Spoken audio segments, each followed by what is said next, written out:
did.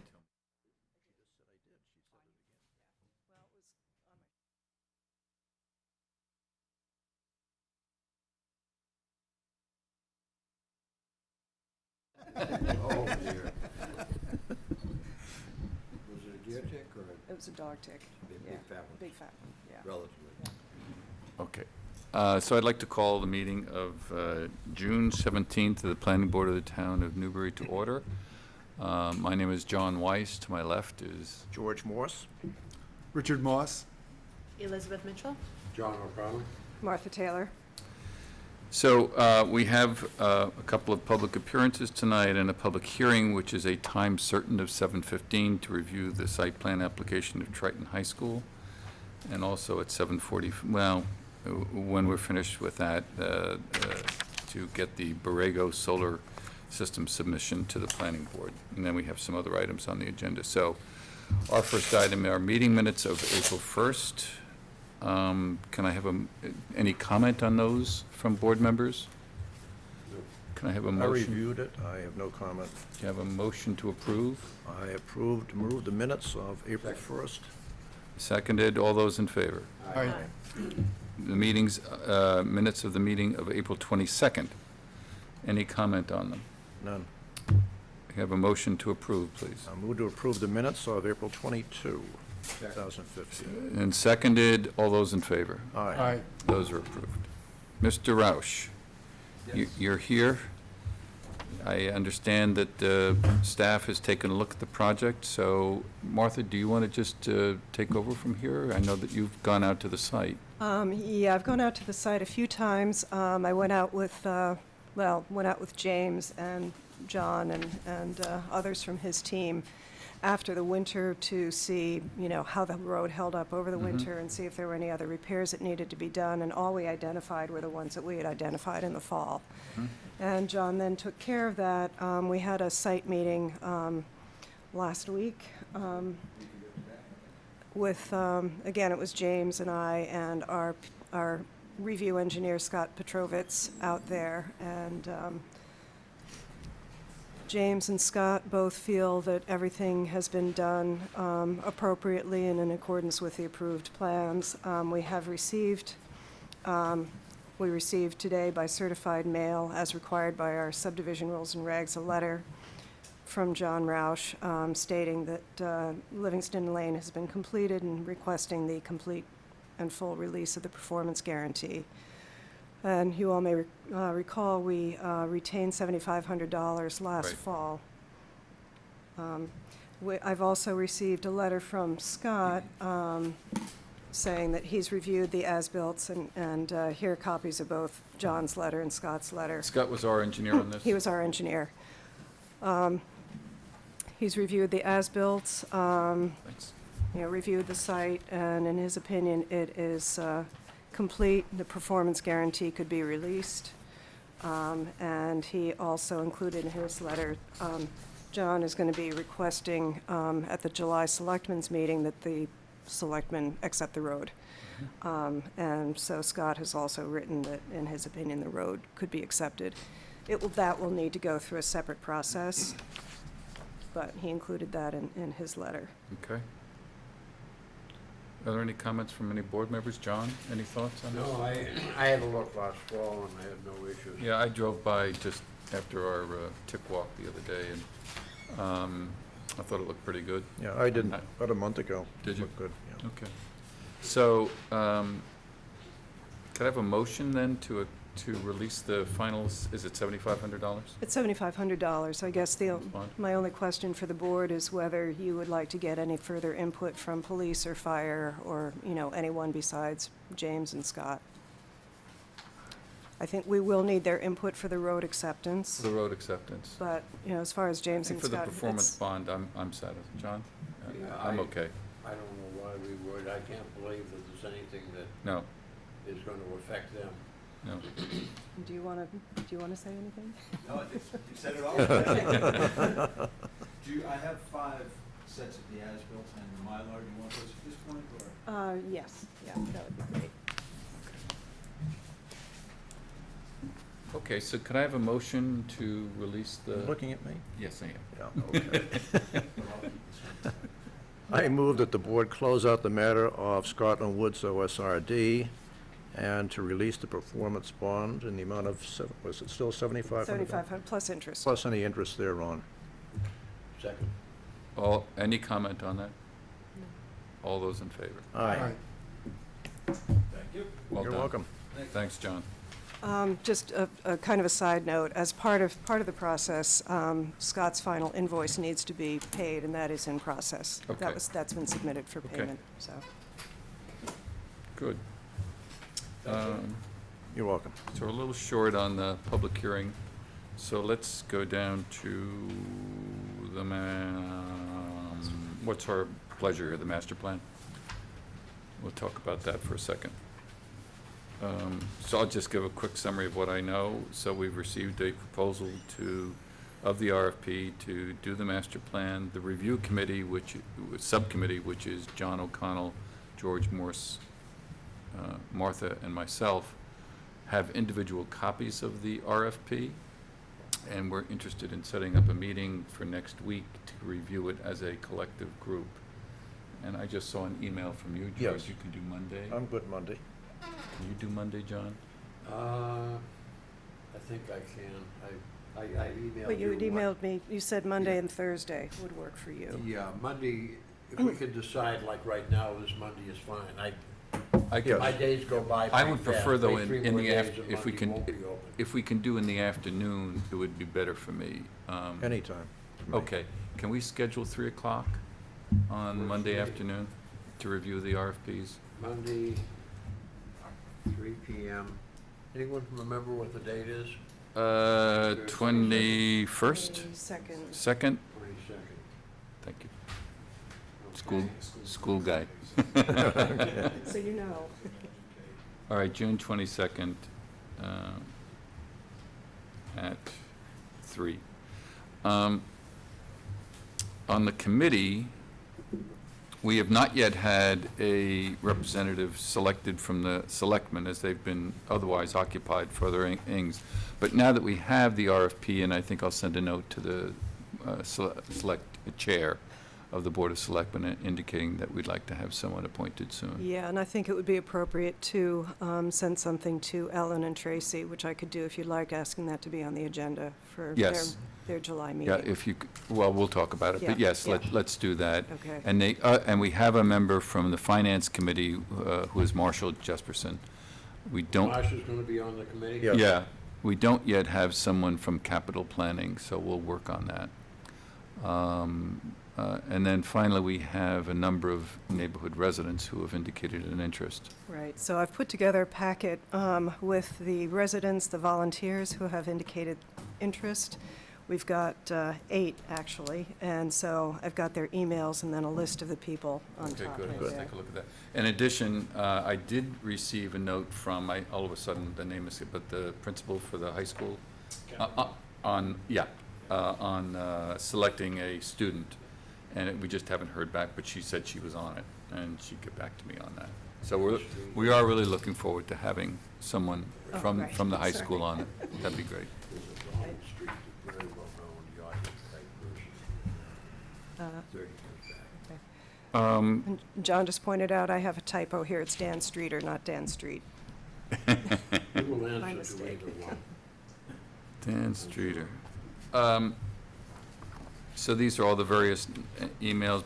I don't know, do we want to open this for discussion on anyone? Do we want to have, is there anyone on this list that people are particularly enthused about or not enthused about, or any public reason why we should have any issues with these? I can give a little background if you'd Yeah, like. well, let's do that, please.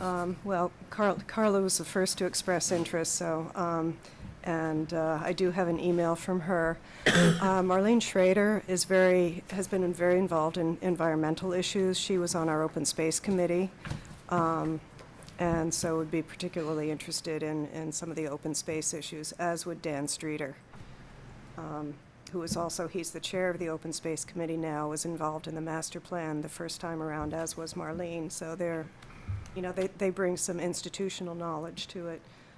Fred Thurlow was also involved. and people who have not been, Charles, and I hope I pronounce his name right, Stefanidakis. Stefanidakis, Stefanidakis. Stefanidakis? I'm guessing. If it's not Murphy, you don't.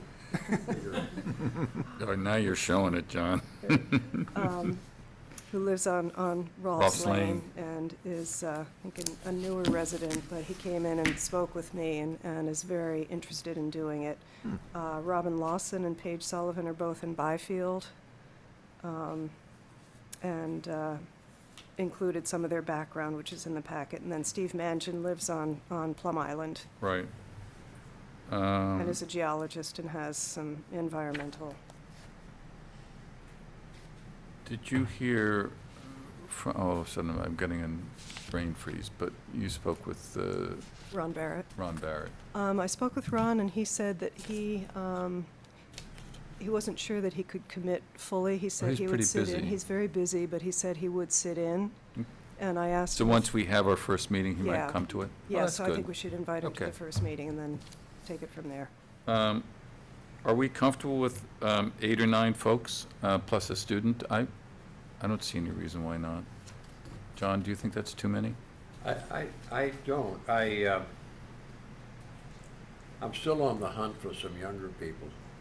I mean, somewhere between student and over 70. Right. Somewhere in there. Well, I think at least Robin and Paige I fit think into- Robin and Paige fit Well, into fit it. into they that are- category. Yeah. They are still in the, not using. We know that walkers Fred yet. doesn't, and neither does Marlene. But anyway, so at the current thing, this is a group of people that we will pull in with us when we have made a decision to move forward with the master plan. That, in fact, we haven't yet opened the financial proposal as part of this. Right. Is that right? Right, And we don't do that we until the- don't do that until after we've made the review. Right. Then the subcommittee would make a recommendation to the planning board as a whole? I think so. Okay. Yeah. So with that in mind, if we meet next week, I think we'd want to make a recommendation by Yes. the July meeting. Yep.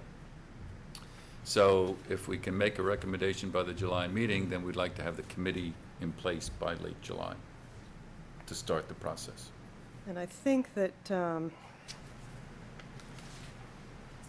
probably we will want to recommend committee, people to be on the committee to the selectmen for appointment. I'm thinking, yes, it's to the or is Tracy play a role here, or is it the selectmen? I think just it's don't know. Well, as the appointing body, it would be the selectmen. And Okay. unfortunately, they're only meeting once in July, which is the 14th, and we meet once in July, which is the 15th. Whoops. Um, Do we schedule a quickie, or doesn't it matter? We may be able to schedule just a quickie on the master plan. Yeah, just Yeah. Yeah.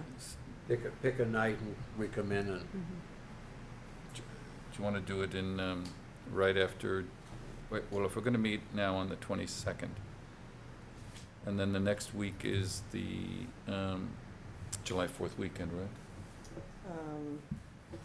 Yes, and ordinarily, we would have had a meeting on July 1st. Which is Wednesday. Well, why don't we have a quick meeting on the 1st so we can, just on the master plan? on what day? July 1st. July Is that 1st. okay with everybody? 7 o'clock? Sure, yeah. Okay? Okay.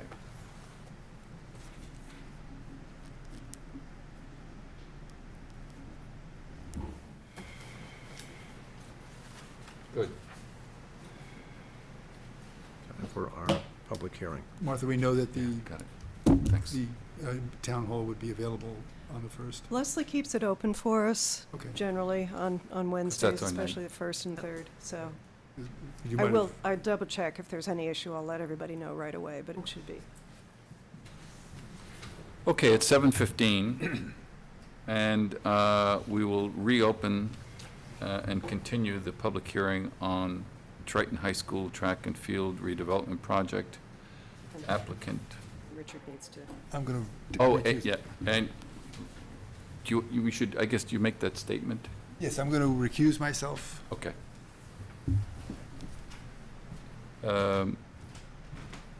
And so, Brian, I know I've seen a lot of emails And so I guess I'd like to hear from, well, wait, excuse me, I don't want to get ahead. Do we have any questions on the you just got this out around 5 o'clock, as far as I can see, with the new plans, or does anyone have any questions on those plans, or do we want, I had suggested that somebody from Gale come to. in case we had any questions? Well, to give us an update on the conversations that they've had with the Concom and the plan changes that have resulted from those, especially second means of egress and things Right. like that. So if Bill could talk So for just Brian, a. hold for a second. Let's, Bill, if you could do that, that would be appreciated. In general, they're very, very minor. Yeah, I'm sorry, go up there.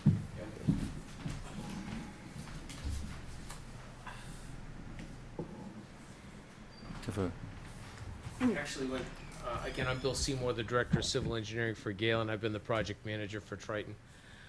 We went through the entire plan set and updated the changes that had been nominated by the Conservation Commission. They are very, very minor in nature. We extended the siltation fencing per their request. We have shown the siltation fencing on all of the sheets per their request. We made a revision to the elevation of a manhole. We changed some details in the, let's see.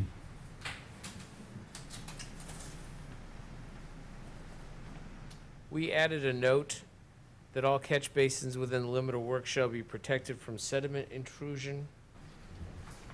We added a note to clean an existing water quality structure that we've discussed with you previously.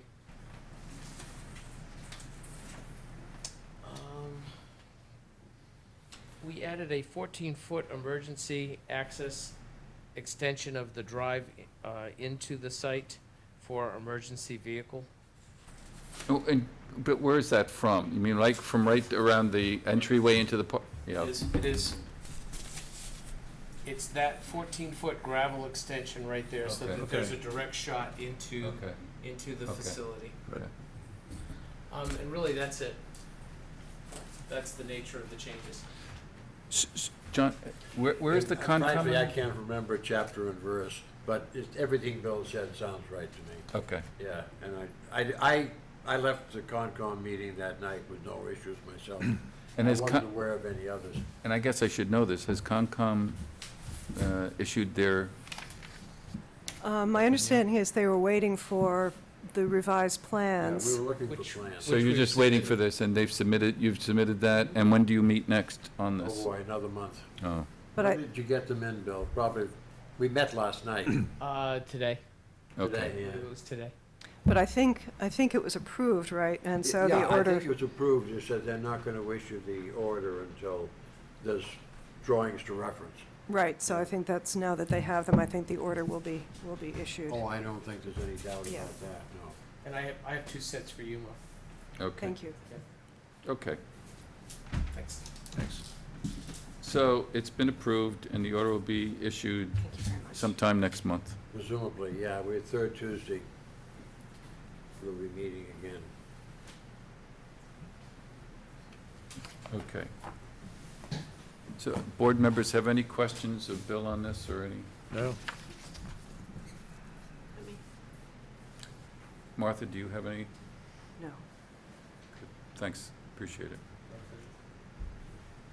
So, when last we met, we did talk about what you've done, which is to prepare an operation and maintenance plan, and that you circulate that to interested parties. I've seen a bit of that. I don't have all of it, but why don't you give me and the board a summary of, as best you can, of where you are at this point in time? I have it right here. Have this? Oh, there's some more changes. This is actually a brand-new document. There's 5 there for you. So when we last met, and I can tell you when that was, No, this is the older one. the request was to generate an operations and maintenance manual that would address the concerns that were raised by residents. As I had discussed last time, the vehicle within the regional school district and with the school committee is a district policy. So it may not say O&M plan, but the basic function is the same. Since we last met, as you said, John, Martha, I believe, was CC'd on every email, and I think there was one that, Carla, you forwarded on. I didn't bring a copy of every email, but I believe everyone has copies or has seen copies. Yeah. If I may be so bold I believe the general gist of the majority of the emails is about the sound, the noise issues. There were some questions about the lighting, and there was a question about, will the lighting be different? The lighting is different. The lighting is all brand new. I believe it's called, Bill, correct me if I'm wrong, Dark Sky Technology. The brand of the lighting Musco. specified is Musco MUSCO Light Structure Green, and it's the only athletic lighting system I'm aware of that is endorsed by the Dark Sky Initiative. We've provided photometrics to Triton that demonstrate that there's no net change in the ambient light condition 50 feet off of the property line. So the answer to the question of, is the lighting going to be improved? Absolutely, over what we have there today. That is now 16-plus-year-old technology. So with the lighting aside, I believe that was addressed. The question comes down to, how are we going to mitigate the sound? We talked last time about, and there was some reference to doing some acoustical studies and some analysis, and talking with Gale and talking with other districts that have done this. The general consensus is there's a lot of wasted money, because the reality is we can't contain sound. We can try the best we can, but we have members of the committee that live on the opposite side of Triton from Caldwell, and they hear it just as loud as I believe Caldwell does. As we had talked about last time, we are changing the direction and location of the PA speakers to be on the scoreboard that would actually be facing back towards the building and the grandstands. So there are certainly things that we've done in the design to try and mitigate the sound, stopping shy of spending considerable dollars to provide any other type of mitigation, whether it be natural. We talked about berms with plantings. The reality is we're already so close to the marsh to protect sound in that direction would either be, I think it'd be probably impossible, Bill, I don't know if you would say that, but to put a sizable berm with plantings on the edge of the marsh, where we're pushing the limit where we are now. So it came down to developing a policy that gives the residents in the area the confidence that we have every intention of being just as good a neighbor as we are now. There was never a discussion until a hearing, and I don't remember which one, it was the last one or two ago, about us, the district, renting this out for anything other than athletic and scholastic events, school activities. That was born from discussions within the community that we would be renting it out for concerts. I think concerts is primarily the biggest concern. So a lot of the discussions and questions and concerns talked about making sure that it's limited strictly to school activities. There were some suggestions that we would restrict it to only athletics. That, for example, if there were a drum and bugle corps that wanted to, I believe that was a specific reference, a drum, like a marching band drum corps that wanted to hold a weekend competition, that we would reject those types of activities. So I believe that is, the general gist was, how can we control the PA system? And then a lot of language and suggestions talked about favoring school events and putting more of a restriction on rental agencies or outside groups that would be renting. So what you have in front of you now is a policy with some red line on it. And I'm giving this to you very cautiously because we never like to Had it give... approved yet. Exactly. So what this is the draft that you received, and I believe several of those who are here, residents that received, was a policy, what we call a first reading. So the committee receives a policy recommended by the superintendent. They receive it as a first reading, basis of consultation, if you will. We then go out, we do some work, talk about, is this right? Are there tweaks? The policy subcommittee would take this up again. It's when it comes back as a second reading and a final approval that it would be considered formal policy of the school committee. So I tried to make this very clear that the black text is what they approved as a first draft, if you will. The red text is what an attempt from myself and working with the superintendent as well as others to try and put in some language, whether it be editing existing language that you read or adding some new language that would hopefully address some of the concerns that were raised. So I certainly have copies.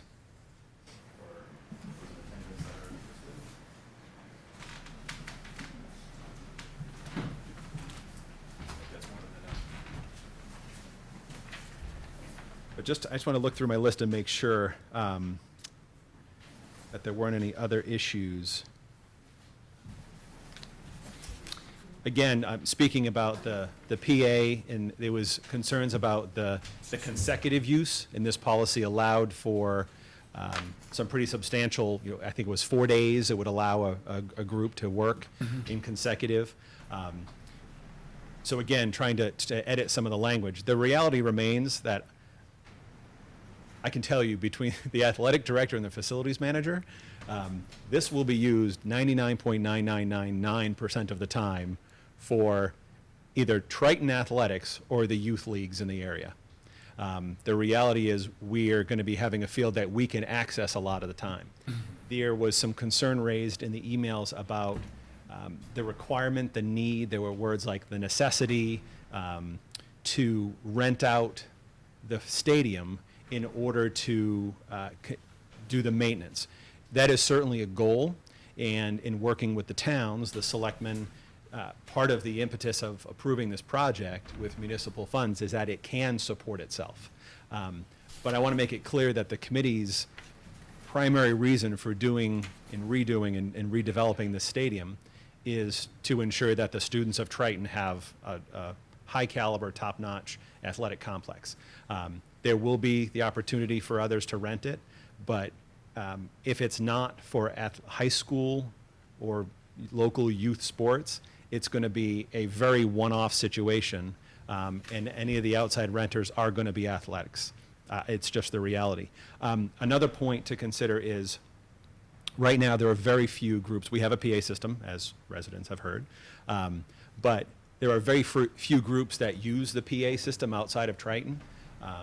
Generally, whether it's a lacrosse game or field hockey or soccer, those games aren't generally called, versus football, where obviously we hear the football game the entire time.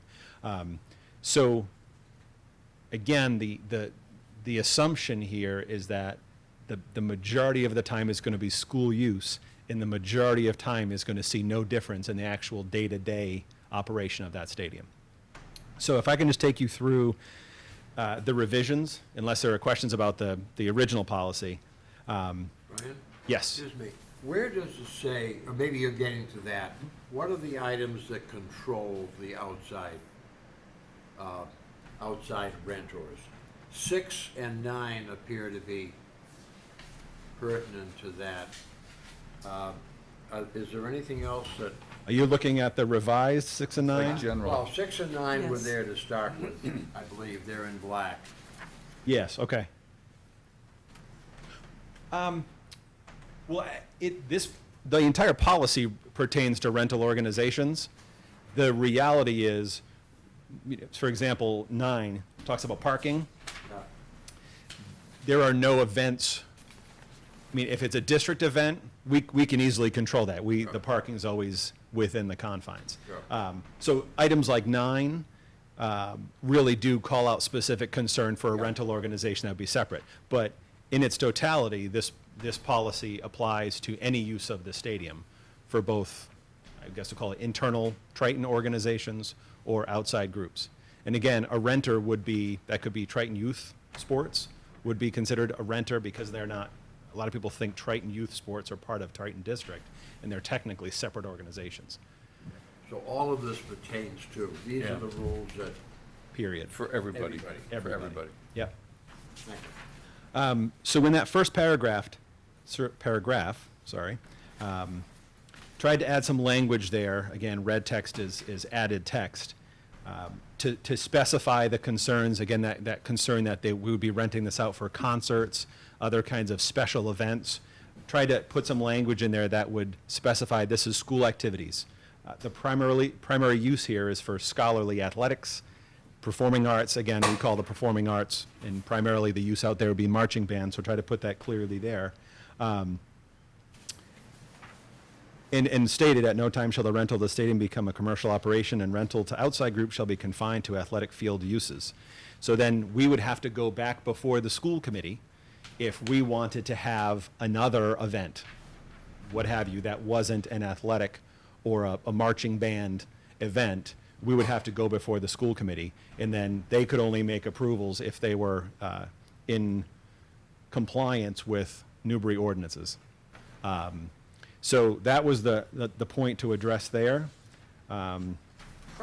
Yes. Is it safe to assume that the school and the school committee would have no interest in doing any sort of a rental that would cause damage to the field or the stadium, such as a large concert, which is the type of event that people seem to have expressed concerns about? I certainly don't want to speak on behalf of the committee, but I don't believe there's any interest across the board within Triton.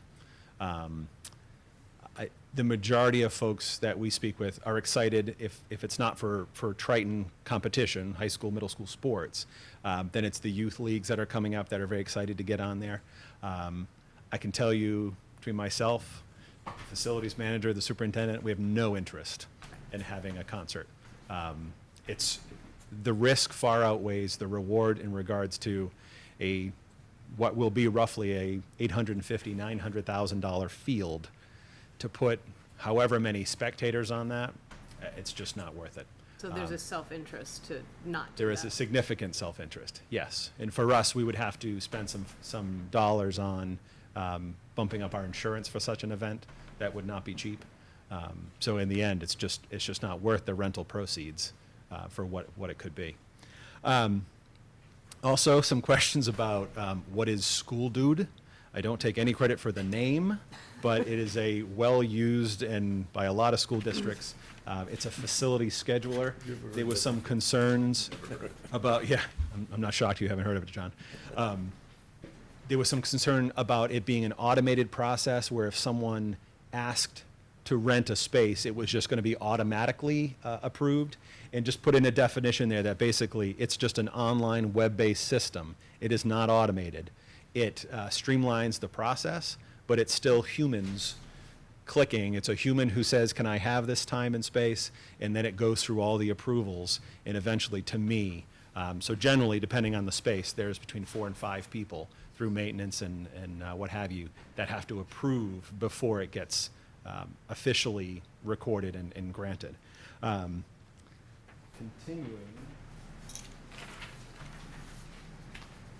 And I apologize, the formatting gets messed up when it printed off in red line version. There were some questions about getting resident feedback sooner. The original policy said the committee didn't intend to make changes for 18 months. The intend was specifically bolded to say that doesn't mean they couldn't and wouldn't, but I would propose that the language then says the Triton Regional School Committee will review the implementation of this policy annually for the first 3 years of operation and as needed thereafter. And then it did say originally that we would seek input from organizations using the fields, abutters, neighbors, interested citizens. So that will be a formal process that we would request. And I don't know that. It's hard for us to get email addresses. We can certainly do a mailer or a mailbox stuffer for the local residents to notify them and ask for their feedback as we go through the first year experiencing a new stadium.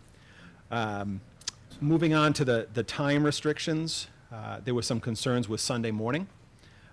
There was some concern with, again, as I mentioned, outside groups should have more restrictive timing. There was some concern about the 10 p.m. on Friday nights becoming a normal Friday Night Lights event versus the anomaly. So I won't go through each one of these, but you can see, The town I broke out school use and rental use. So for school use, same thing on Sunday mornings, wouldn't begin until noon, same timing. The school use, again, has the 10 PM cutoff, with the caveat that every effort is going to be made to end games by 9 o'clock, as they normally are now. The reality is, if there's an overtime, if there's a delay a game that moves on, and again, it's almost primarily football on Friday nights, that it allows us to move on, but again, the goal is to keep it at 9. And then over the page, for rental use, and that should be in red, I'm not sure why that didn't print in red. But again, the rental use, the same thing on Sunday, is that the PA system can't be used before noon on Sunday, and then for renters, it would be cut off at 9 PM. Again, it will be the extreme rather than the norm when there are renters using the PA system routinely. It's just, again, going back to what you had asked, like it would be putting 3,000 people on a field to watch a concert, having people in the press box with the technology, with the ability to mess it up, comes with some concern as well. But the use of the PA is proposed, as well as the lights. There would be a surcharge if folks are going to rent the space and request those. In item 16, again, was delineated specifically for district use, that there couldn't be more than 4 nights in any 7 consecutive day period. Again, it's going to be Friday nights. It's going to be rare if it's 2 nights in any 7 day. And then in item 7, suggesting that the PA can only be 1 night for any rental organizations. If it's going to be more than that, the school committee has to approve that, that usage on more than 1 consecutive night. Again, new 23, just so you're aware, we initially had the rental rates in this O&M or in this policy, and as a general rule, when writing policy, we try and keep policy items separate so that you don't have to amend a whole policy process, a 3-step process, if we wanted to approve new rates. So the rates are approved as a separate item, but this does require that there is a surcharge or premium for both the PA, that would be at a high level, and then the lights at a much higher level, obviously. So I'm certainly welcome to feedback if you believe that does address the concerns. I don't know if I missed any of the concerns. I tried to pull them out of the emails and cut and paste for myself. I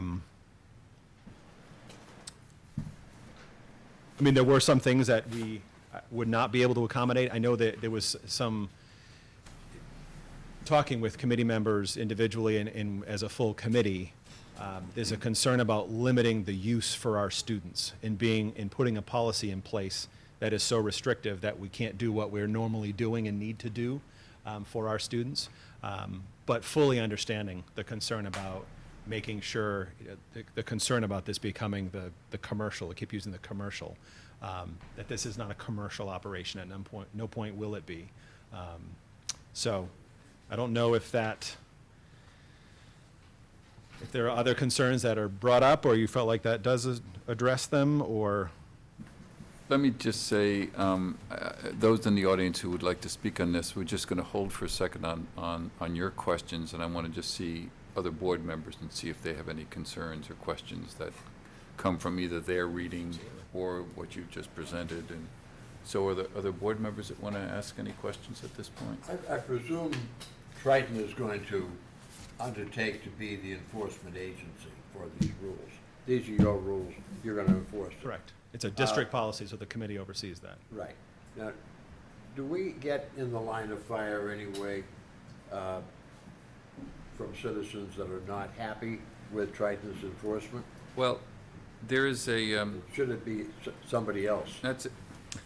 yeah, I don't know the answer to that. We're just talking about that in a way, what the town's involvement ought to be, if any. Where, if any, yeah. And I'm not sure, but there was I saw somewhere in here, in your original, if you just bear with me for a second, where where you're saying, any use of the facility outside of the approved use and restrictions herein shall be approved in writing by the school committee or its designee and by the town of Newbury when applicable.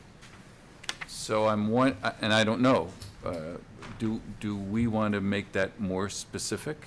I interpreted that to be something that would require a special permit or something along those lines. And That so was the spirit of that language, and Spirit. and talking with Martha and others trying to get, is there a specific timetable? And that maybe says- instead of, is when required, is that better than when applicable, or is that the same?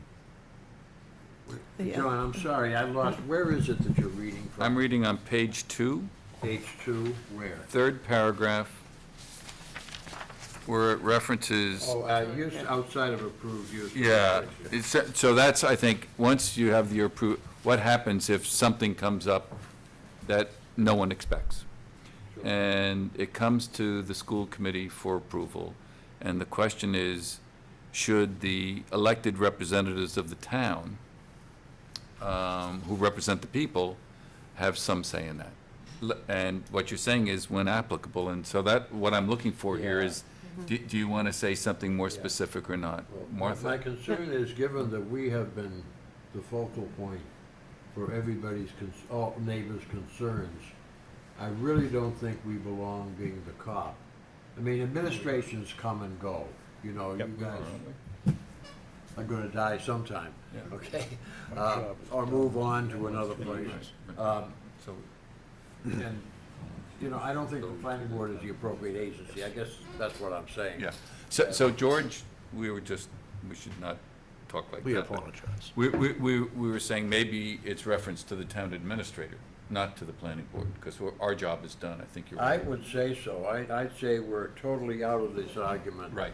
As of I agree. final approval. But the town may not be, and so Right. if they are referencing to the town of Newbury where applicable, that ought to be, I think, the town administrator. Town administrator is the appropriate I think person. that makes good sense. I think we ought to talk to her. Somebody should talk to her Yeah. before that gets So, in. so that's just a But- thought that we've got, and it's not a requirement. But, do you have any issues with that? No, I would just say to you, we specifically put town of Newbury, Yeah, because that You didn't then know what it would the be. school committee cannot tell, Of course. right. cannot get involved in saying it's Yeah. the, you know, Right, the and that's direction up of to us the to figure that out. planning board, or Martha Taylor, or Tracy Blade. So, leave it Right, I could Where imagine that required it could be, it, where, what, I like the where required. I think language. where required as opposed to where, when applicable.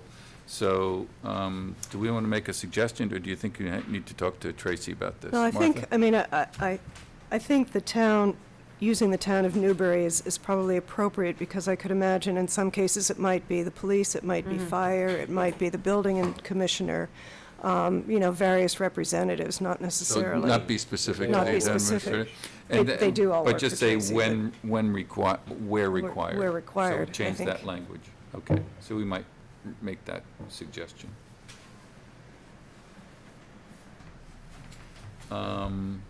Any other, John, did you? No, that works for me. Okay. Elizabeth? Nope. George? On paragraph 11, Brian, one of the comments I would have, you have a list of people that will be included for the review, from district users, abutters, and so on. You might include the town administrator, because she, or whoever that is, may receive issues from town people that would not get to you otherwise. Okay. Yeah, and that's a simple add. Are you okay with town officials? Keep it generic, that way if the planning board or the selectmen or, More, what do you think, Martha, town administrator for that in 11? In Town 11? administrator generally represents the town in most activities, that all that work is delegated to the town administrator. She has that Right. She or he has that responsibility. And then the town administrator, if necessary, would go off to other people, to bring in others. selectmen or planning board or whatever's involved. Martha, you okay with that? Yeah, I think that's, if she needs to bring in the selectmen or whatever, that could Yeah, happen. she's, Right. I think, the appropriate focal point. Okay, Anything else? that's all. Just to help me out, what we're talking about on Friday nights is 5 games a year? 5 or 6 home games? Yeah, I don't think it's been 6 ever. And your experience has been that they start at 6 and they're, I mean, it's high school ball, there's no ads? Somewhere, Generally, somewhere 7 o'clock and generally over by 9-ish. Right. 9 o'clock. Right. And then, in terms of what you're experiencing, not so much today, because I know the field has been in terrible condition, and as have the stands, but let's say going back 10 years, in addition to the football, what other sports activities have used the stadium at night? So generally, it's tough to have night games during the week. It's a Right. school night, tough sell. But we've generally tried to get each of the field sports that are on a square field, obviously not baseball, at least a night game in their season, in their home season. So that has sometimes occurred on a Saturday night, obviously never a Friday night for the fall, sometimes a weeknight.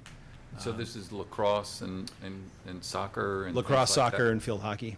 Yep. So this new Both boys field- and girls? Boys and girls of each, yeah. Yeah. So that would still be the case. The use of this field will be, as far as games under the lights, it would be no different.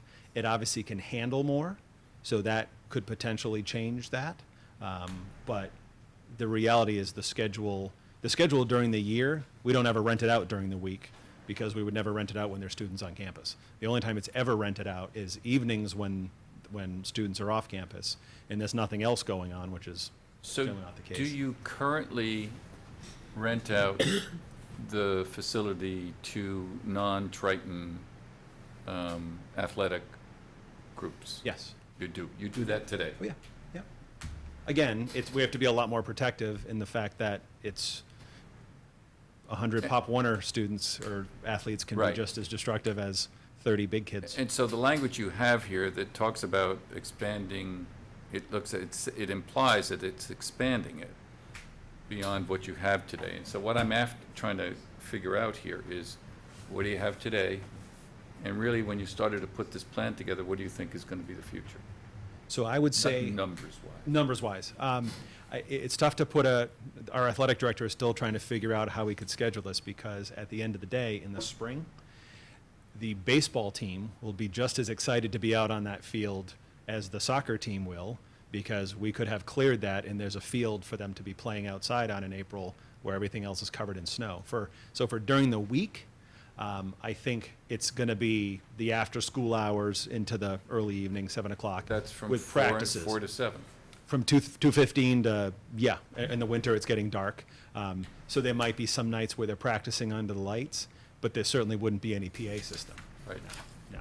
And then at the current time, it's intermingled. There have been times when Pop Warner football has used the PA system for some bigger events. The groups that would be coming in, a private soccer club, a private lacrosse club, we can very easily say they want the field for games. They're not.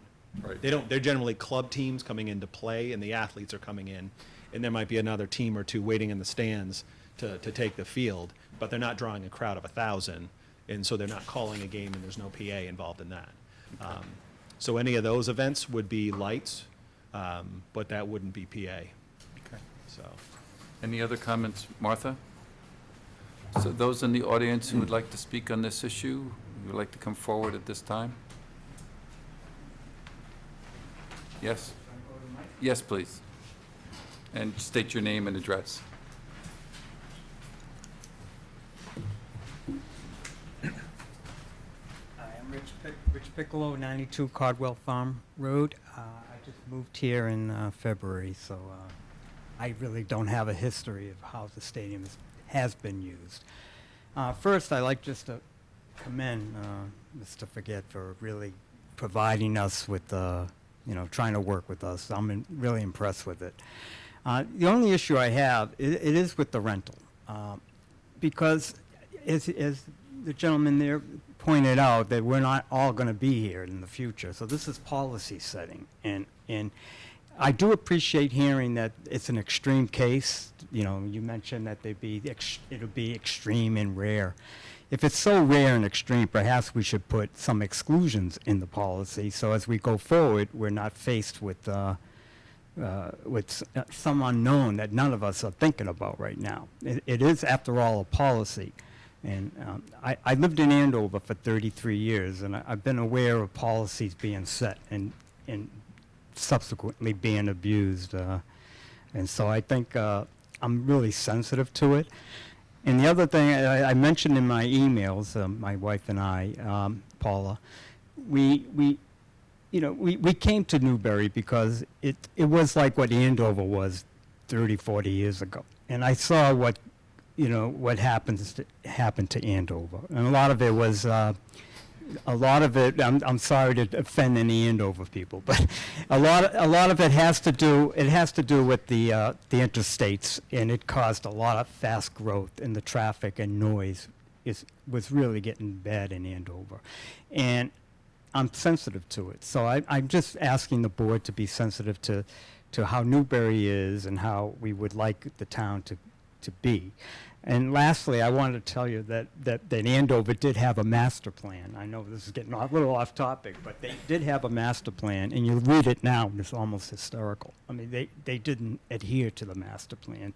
The community sent a strong vibe that they wanted it to maintain its rural nature, but that did not happen.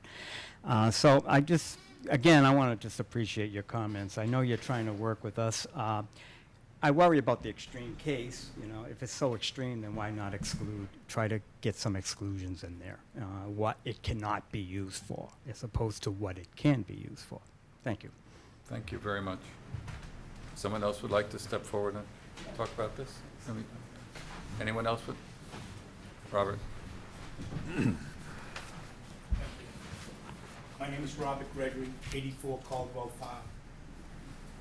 I'm a direct abutter to the field, and I hear what's going on now, and it's really not that bad. When we left here at the last meeting, they were talking 9 p.m.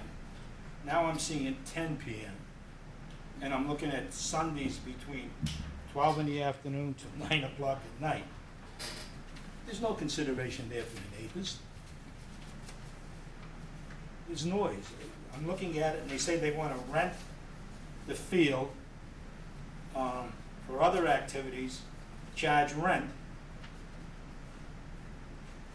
And all that's going to do is add more noise to what we're listening to now. On this particular piece of paper, it says marching bands, conforming competitions, and other school activities or school activities. Shouldn't it say Triton school activities? And limit it just to Triton? I'm just seeing things that we talked about a month ago, if it was a month ago, and they're changed. And I look at this, and this is not yet approved by the school committee. So they could come back 2 weeks from now with a lot of more red on the paper. We're going no place fast. I think it should say Triton school activities. I think it should say 9 o'clock. It shouldn't be talking about Sunday afternoon. I think that's just about it. I would appreciate those words, or better words, in writing. Not that we hear this gentleman, and then next week we hear something else. In writing. Thank you. Thank you. John, could I comment? Or is it inappropriate? Comment later? Why don't we hold our Okay. thoughts, and let's Fine. get through all the public comment first, and then we'll go to Carla? Anyone else in the back? Yes.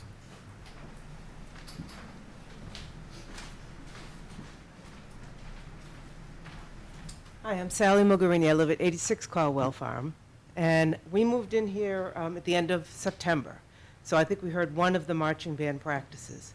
And it is stunning if I sit out on my back porch to listen to it. There's no barrier, as we talked about earlier. It's not possible to build a barrier. So you should know that it is stunning to those of us that live in that area. It's really quite, we were really quite surprised by the noise. So the idea that we might use it for marching band competitions is a little overwhelming. So I hope you will consider limiting that use and not marching band competitions or things that do increase the sound, because it is, it does impact the quality of our life. The other thing, I don't know, we talked a little bit about lights at the beginning, and the fact that the lights out there are 16 years old, and these are much better lights. I don't know if there's anybody here that can, I'm not sure when you say they're better, if it's better for viewing on the field, if it's better from people who live outside. So from my back deck, I can clearly see the lights. So when you say the lights are better, is it better for viewing and the players on the field, or is it better for people living around the perimeter, or is it all of that? I'm not sure what better means. I don't know if somebody can address that. Yeah, I think, would you have other things you'd I like to just talk have about? one other thing to say. Okay. I moved here from Linfield. We lived in Linfield for 30 years. And just as we were moving out, they were moving the football field from the middle school over to the high school.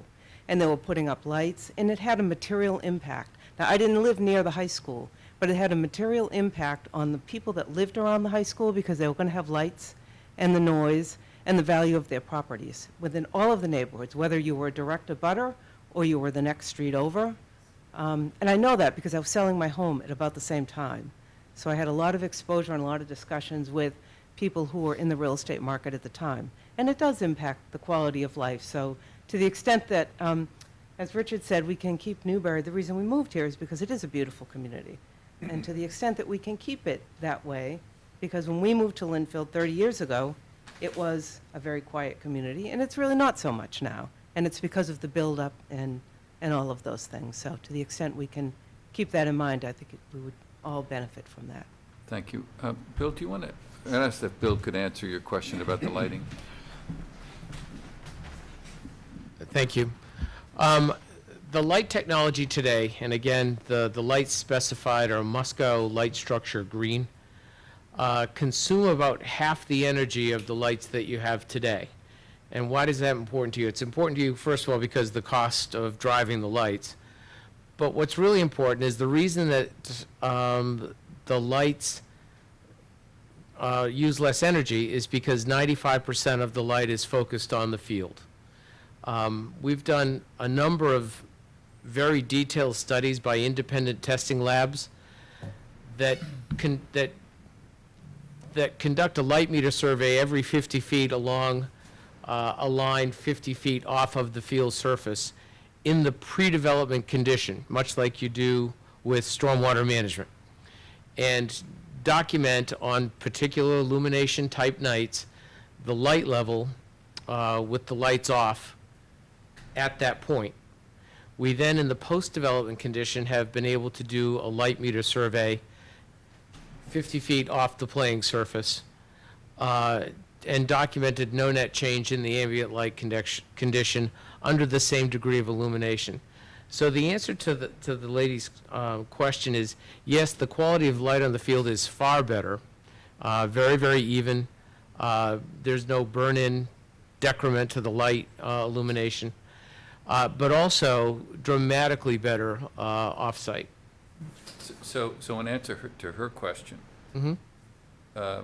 It doesn't more seriously affect people who are a quarter of a mile away. It shouldn't impact them at all. Okay. And to the extent that it may, Musco has the ability to come out and refocus and address the issue. Is it the difference between a spotlight and a more ambient kind of light? The light, I think, is the same. It's really the shielding technology and the height of the poles that puts the light on the field and limits off-site impacts of the lighting. Okay. Did a project at Brown University and a project at Curry College, both in very high-end communities, not that that should make a difference, but their fields were right on top of very well-heeled abutters, for what it's worth, who were very motivated to make sure that there was no intrusion into their lifestyle and their properties and their property value. And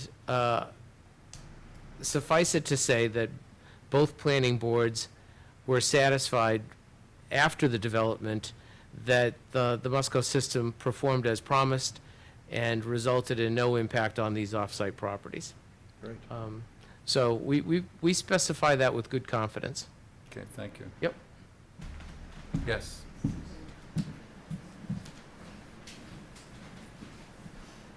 just have a quick question. My name is Paula Piccolo at 92 Caldwell Farm Road. I wasn't here at the first meeting, but in the perimeter the way the design of the perimeter is that also a way to offset some of the noise? Is there just bleachers, or is there like a surrounding container to the stadium? I'm certainly not an architect, but I'll point this out quickly, and Bill will shut me down if I'm wrong. Did you sleep at a Holiday Inn? I slept at a Holiday Inn last night. This is the school here. Mm-hmm. This is the bleachers. Mhm. We currently have bleachers here. Mhm. This is the marsh. We don't have any room to go any farther. Mhm. So if we were to talk about a berm with trees in kind of natural sound suppression, it would be building something here, which would be building in the marsh. Oh, which no, at I this meant like a metal or wooden thing around the bleachers as they're closed, or is it just open space between the bleachers? So the they're extruded aluminum, so they're safe now. And it's not, the old bleachers were wooden slats and you could see right through them. They're not closed, They're not but they're much more closed in. And does that impact the sound or all? I wouldn't say, not materially. I don't think so.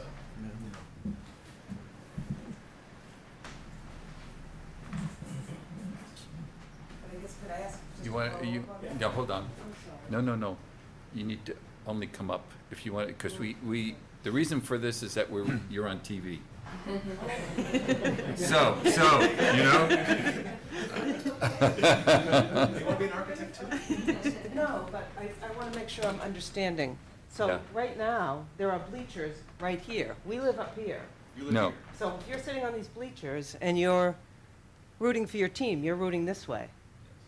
So now you're going to be sitting over here and the noise is going to go this way. So, There's currently seating capacity of about 1,800 here, and no, less than that, more than that. There's a seating capacity of about 700 here, and I think it's 1,800. It's 1,800. 18 and change. We're now going to have no seating here and 1,500 here. right, So we're losing significant seating capacity. right, but it's all facing this way. Is that correct? So there was more seating capacity facing this way than there will be total, and Okay. we're losing this seating capacity. The difference, the big change, is that currently the PA system is mounted here on the top of the press box. Mhm. The PA system is going to be with the scoreboard mounted in here, so the PA system is going to be facing back this way. That's a significant change as far as the sound. Fan noise, I think, I'm not an acoustical engineer, but is going everywhere. It's ambient. Unlike the directed PA. So. Thank you. Yes, thank you. My name's Carla Moss, and I live at 118 Caldwell Farm. And I want to thank Brian for putting all the work in that he has with this. I have a couple of questions. One is, is the length of time during the day for the sound system? My only concern is the sound system and the drums, and I know the drums aren't going to play all day long. But will the sound system be able to be scheduled for like 12 hours a day, every day in a row for 4 days, and then I guess it drops down to 9 hours continually? I mean, and I know that this isn't going to happen, or it's not supposed to happen much, but that could be kind of a lot. So that's one question I have. And then I have one other, but. well, why don't you, Brian, these are answers for Brian. Right. So, do you want to respond to that? I answer them, I just so I don't forget them. Yeah. It's been a long day. Hi, Carla. So the policy with the revisions talks about school use could be up to 4 consecutive days for lights and PA. The renters, which would be in the outside group, it's 1 consecutive day. Anything other than that 1 consecutive day, that requires special approval of the school committee, which is a big, long process. The reality is, we don't have uses. Right now, the only game that we really call is the football game with the marching band on the field. That's generally the big culprit for noise, is the Friday nights. It isn't anything else that we would require that, but in talking with everyone, the reality is, can we leave it as a 4 in case there is something? It would never be a regular occurrence. It couldn't be. There aren't things that do that. But so that's any renters, it couldn't be more than a single day use. And anything. I think I just want to make you aware and the planning board that if all of a sudden, like, you're not going to use it during school year, during the day with the sound system, I'm assuming. But in the summer, when everybody's outside, if all of a sudden you've got these fantastic renters to come in, the way it's worded in the policy, I mean, this could almost be a continual 7 days a week except for Sunday morning sound system. I'm just. Can't be more than one consecutive day for a renter. Right, but sound is Ultimately, sound. And I know you're saying you don't have the school, doesn't have that much capacity now. But the other thing I wanted to bring into this, there's something called the MIAA that I had no idea what it was, but I noticed it allowed it to go till 11 o'clock. And I just happened to be talking to my neighbor when I said we had the meeting, and she said, I used to work at Wakefield, and she said, oh, this stadium is going to be like for MIAA tournaments. And so I need to throw that out there because this is the big interscholastic, and it's a good thing. I mean, and I think you're building a stadium that would probably meet their needs. But I guess what I'm trying to figure out is if an MIAA game comes in, is that, even if it's not a Triton team, does that mean it's a district? Like, are you counting that as a school thing, or is that strictly a rental? That's a good question. So the MIAA is the Massachusetts Interscholastic Athletic Association. First point, their rules can't trump school committee rules. So they are the governing body that sets the limits. The big topic with MIAA right now is concussions. So for returning football players, there's a protocol that you have to go through and working back up. So it's those types of conditions. They do the scheduling. They do all the tournaments. They do, what else do they do, Bill? That's about it. I mean, it's really the organization that governs high school athletics and sets the parameters. They have no bearing on how we use our stadium. They have no say. I can tell you we would be thrilled to have an MIAA tournament at that stadium, because what it would mean is one of our teams is in the tournament. We generally, if they're looking for tournament fields that are for just final playoffs, major events, they're looking at a Manning Bowl down in Lynn or Lynn Field. They want to seat a few thousand. They go to Lowell. So again, I'd be thrilled if they wanted to. It's not a big moneymaker, because if we rent it to them, it's our organization, so it's not like we're charging these great rental rates like an outside group would. So it would be the only time, I can't see why they would be interested in our field for a major final championship game or anything unless we were in it. And I think even if we were in it, it would be at a bigger field south of here. So I would love to have that happen. I just don't, it's just not going to happen. I mean, we would certainly do everything we can to attract it, but it would be few and far between that it would ever happen. So. Carl, do you have another question? No, I No? just wanted to figure out. Mr. Piccolo? I just think that we just have to be careful here, because I think it's the potential. I think we believe there's sincerity in what Brian's saying, and I believe him wholeheartedly. But we're laying a policy down, and the policy has to really, we have to think about how it lives on. Now, I know we have input into the policy later, but this is the initial policy, and I think this is the time for us to speak. And you hear, I think there are legitimate concerns, and I must point out that Caldwell Farm is geographically arranged that some residents are not going to be affected as others. And I think you're hearing from several people here who are Right. really, truly abutters. Right. I'm close to being a butter, but actually, I'm just think, having gone through the Andover experience, I just think it'd be really Poor good for the town to do. Boy, they're taking it. Okay? Thank you. Anyone else in the audience like to speak on this? Board members have any thoughts and comments before we decide? John? Maybe a query rather than a comment, but the nature of the lighting, the illumination, the acoustics, the equipment for the acoustics is definitely, I think, our business. Most of the comments I've been hearing from the audience tonight are in the nature of telling the school board how to tell the school administration how to run their high school. I mean, I'm having a little difficulty with the propriety of operational issues as opposed to basic physical installations.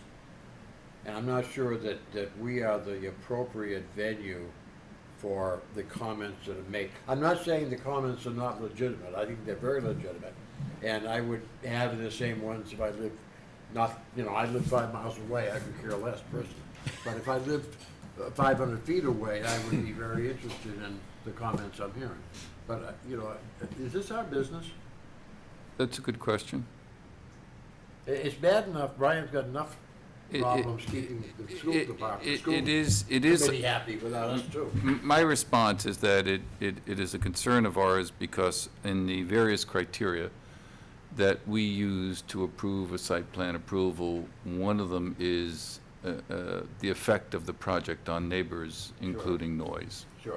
So from that point, that's one of 15 or 20 Of course. criteria that we have. Of course. But your point is that in terms of the operation of this, that people who are concerned about it need to deal with the school committee. That's correct. Yeah, I think Because so. those are the people that are running the show. But we're here to approve a physical plan for the redevelopment of the I stadium. agree with that, yes. I think noise is definitely our business relative to the acoustics of the Right. physical installation. Right. And I would say that that's my interpretation of what that language means. Eh. But when you get beyond that into hours of operations and who do you have that you're renting to and so forth, I'm not sure we're the right people to be telling you how to live, Yeah, I mean, I think the hours of operations goes along with acoustics and lights. Who we could and couldn't rent it to, that's a challenge that we will even struggle with as a district because you get into limiting certain things. And So I am, in terms of Mr. Piccolo and others who have brought these issues up, one of the things that gives me comfort is Brian's response to the review timeframe. Instead of saying it's an 18-month, does not intend to do it within 18 months, he's saying, or recommending to the school committee that they review the implementation of this policy annually for the first 3 years. Now, I don't know if that means at the end of the first year, but it does mean that after this thing has been up and operating, you're going to have an input into this. And you're either going to be livid or you're going to be happy. And you're going to have an input and you're going to be able to talk to the school committee and they're going to say, we listen to you, or whatever. So I think that I, at least, feel pretty good from our point of like view, that from part too, from our personally, yeah. board's point of view, that the concerns that we have in terms of the effect of any project on neighbors is being addressed.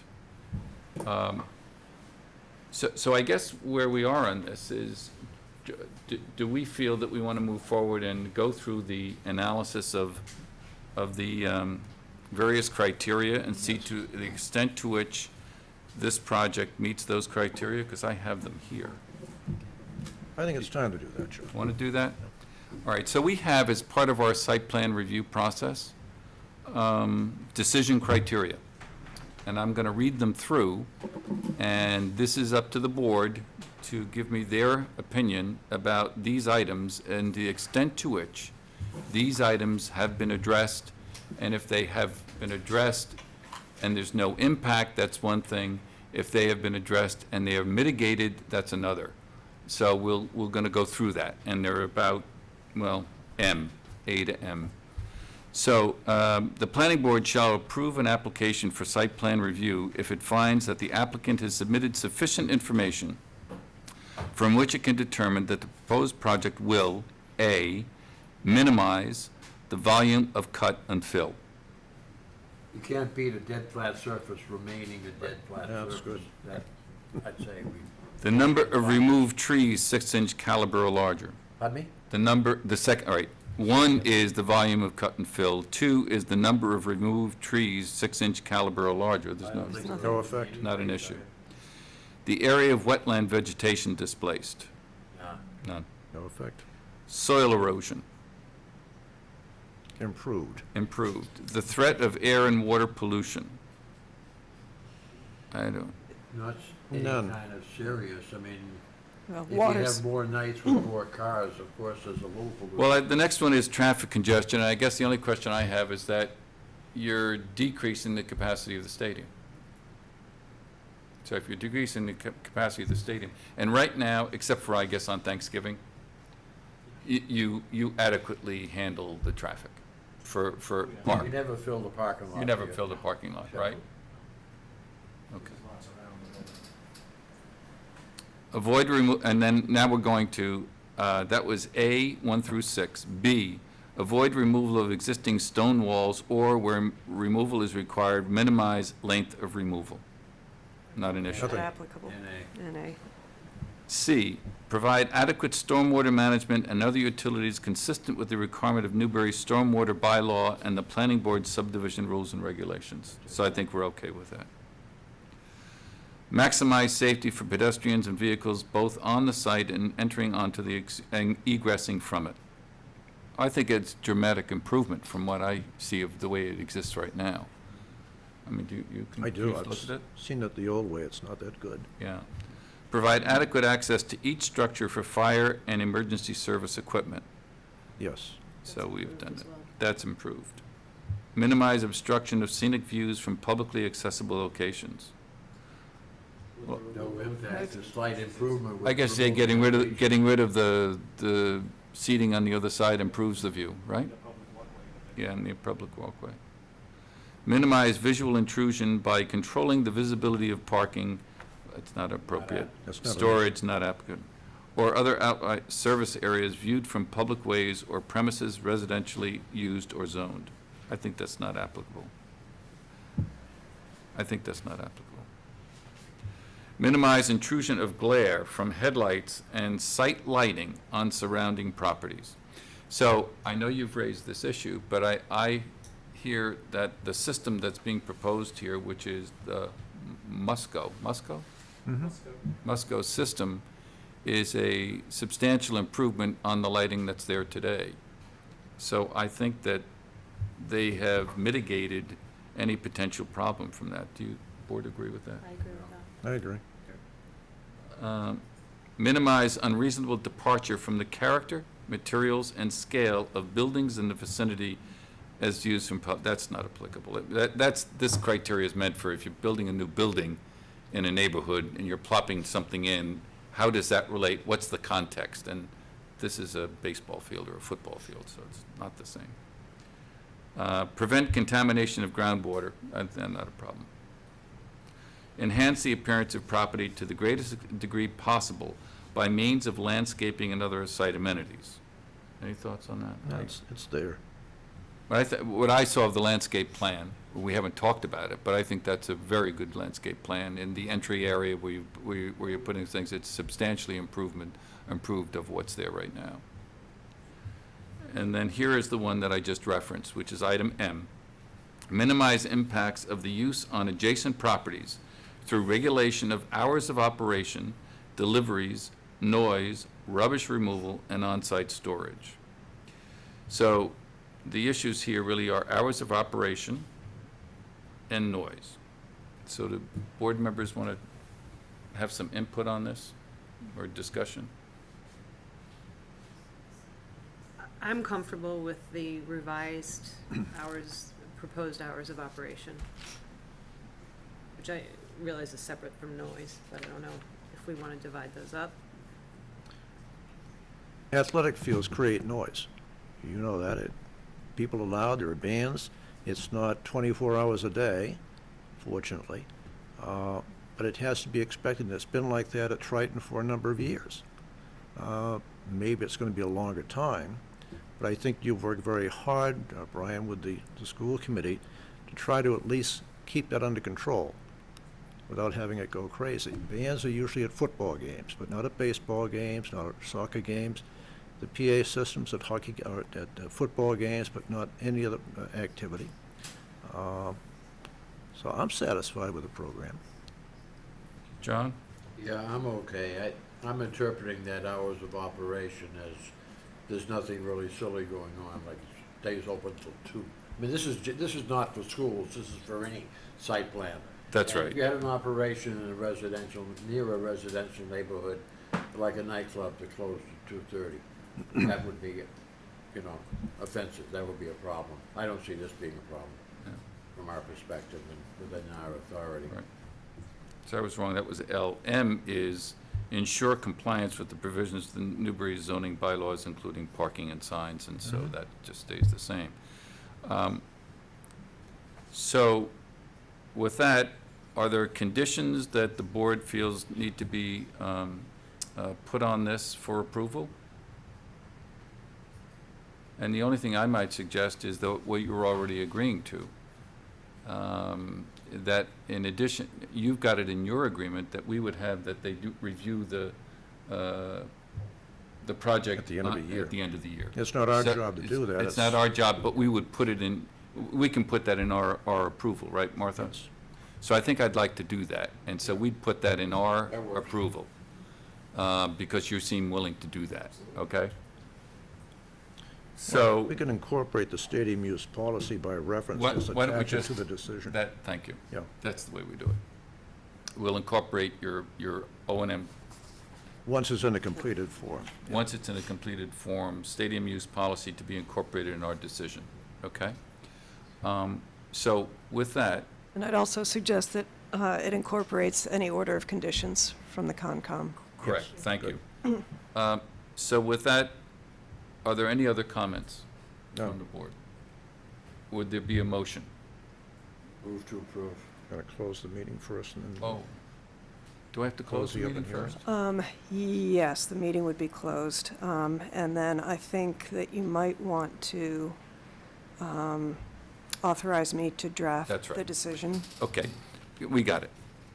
So I'll close the meeting, the public hearing on Triton Regional School District proposed redevelopment of their fields. I think a motion. And Motion to close. can I have a motion for that? So moved.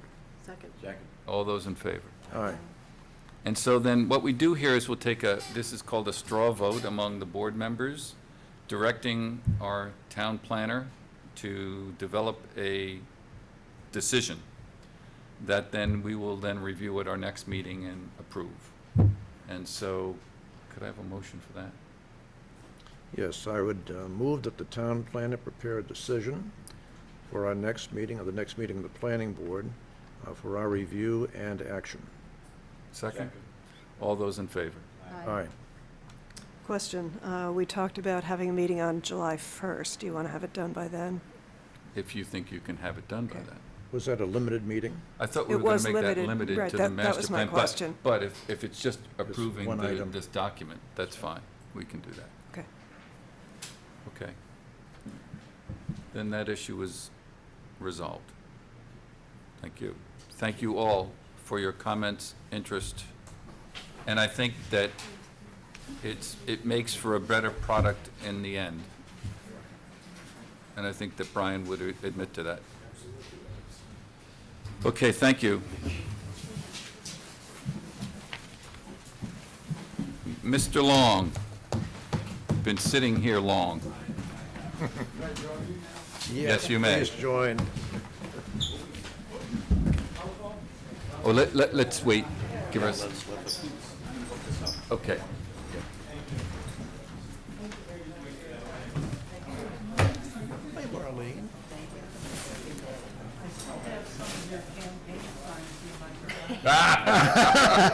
My May neither again. No, I'll pick them up. I can let somebody else borrow them. Put a new sheet on the front.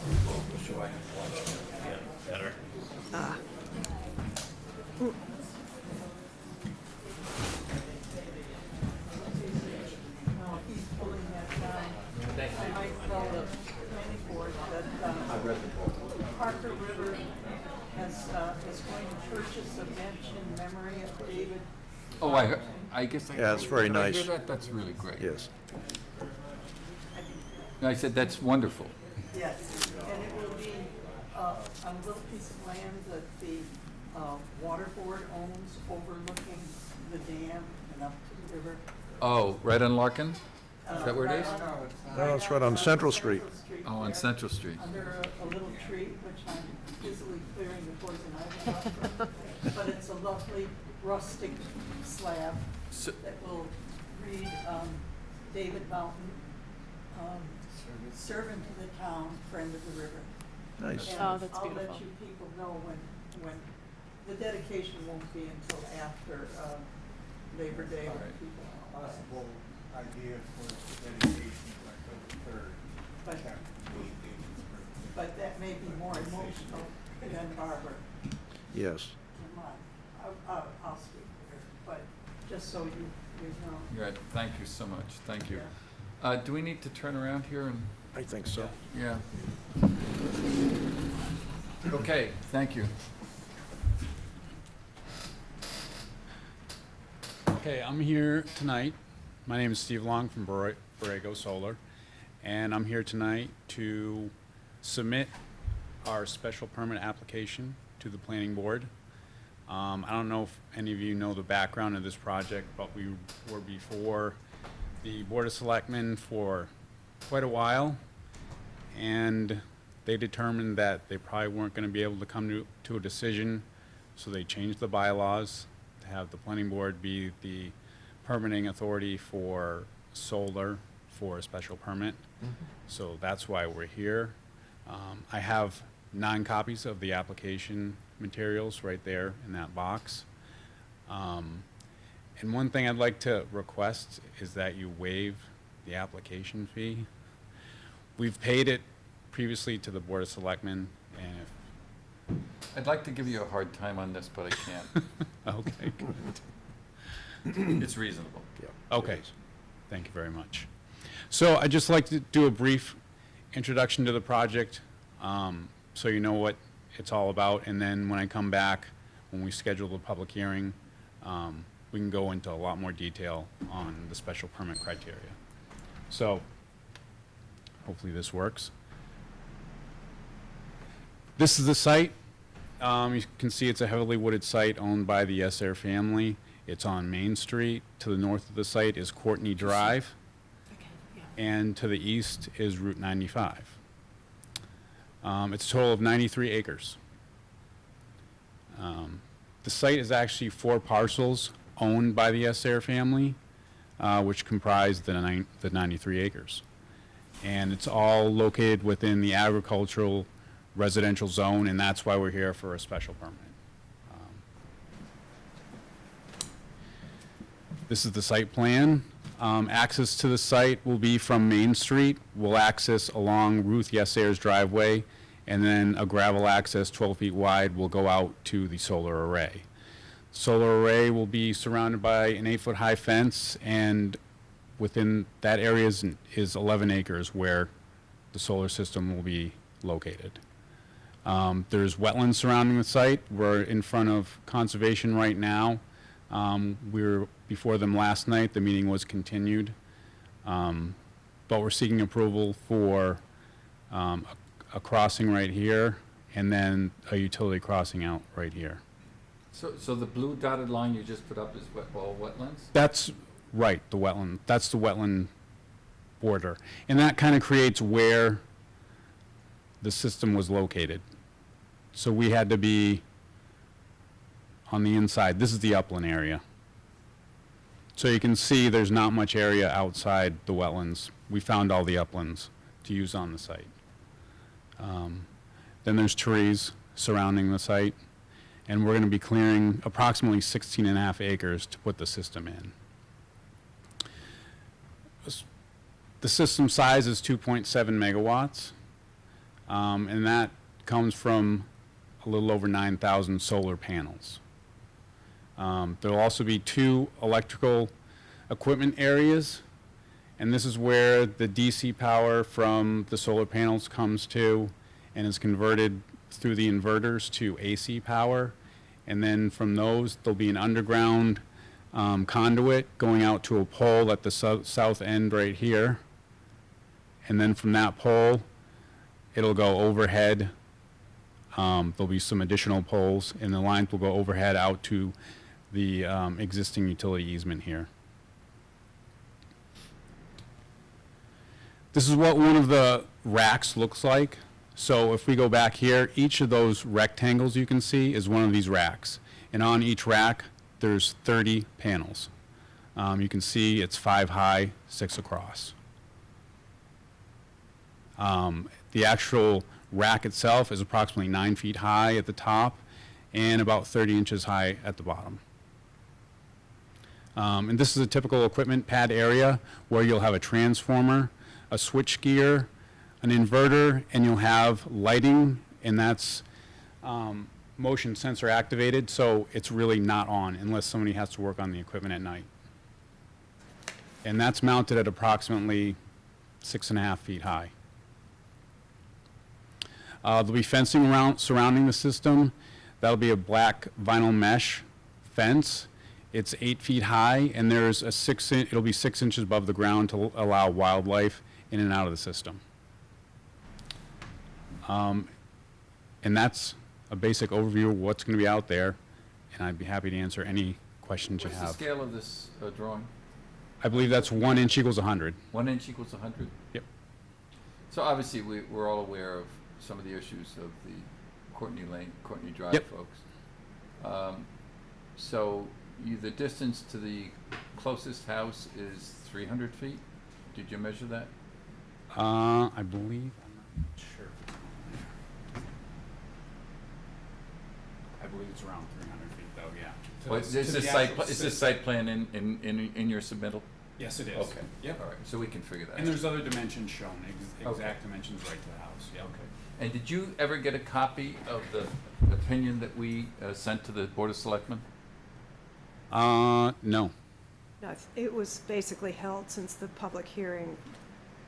There was no testimony given. So it was held and it wasn't distributed? Okay. Right. Do you have any options of, could you go back to where the blue was, the outline in blue of the wetlands? Could you go back to that? I could, it's gonna take a bit.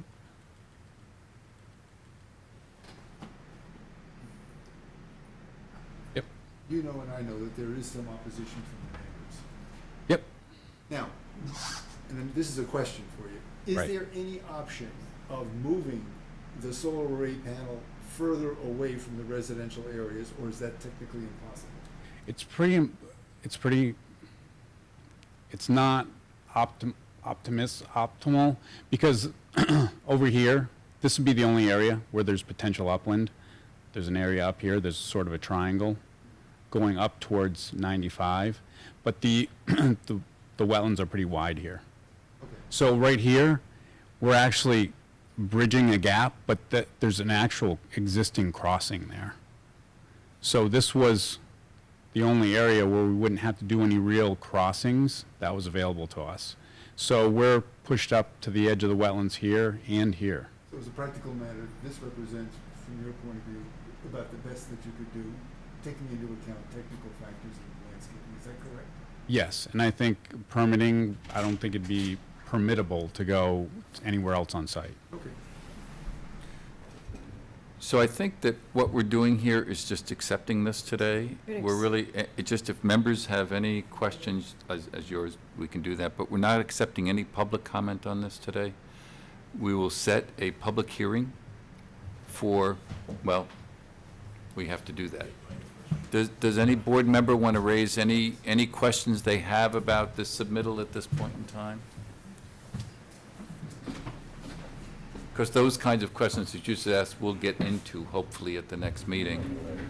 With that, if no one has any comments right now, then I think I'd entertain a motion to set a date for a public hearing. We should probably accept it Accept the first. application. I move to accept the application. Thank you very much. Borrego Solar. Thank you. And a second? Second. All those in favor? Aye. And the date for a public hearing? Do you have a date? You want to do a site visit now? We Well, did wouldn't one, we want to do the site visit before the hearing? Yes. we did, Well, there are two things there. The Concom talked last night about visiting another Yep. solar Right. installation right. that would be similar to this one. And it was One that's suggested- up and running and has been running for a while that we talked about, and I'm checking with some owners of some sites to see if we're allowed on them. And I know there's some paperwork involved in doing that, so I'm doing that right now. And I'm going to get back to Doug Packard from Concom if that's available. But we'd want to see that site, potentially you, the board, and this site, because I think there's members that have never been on this That's right. site. Yeah. So, yeah, so it's really two site visits. And typically, the site visit would be done as part of the public hearing process, once that's opened, Not Right. before? not before. Not before. All right. So it'd be after July 14th, 15th, whatever the date is. So, or, let's set the date for the public hearing, and then we can talk about these other meetings.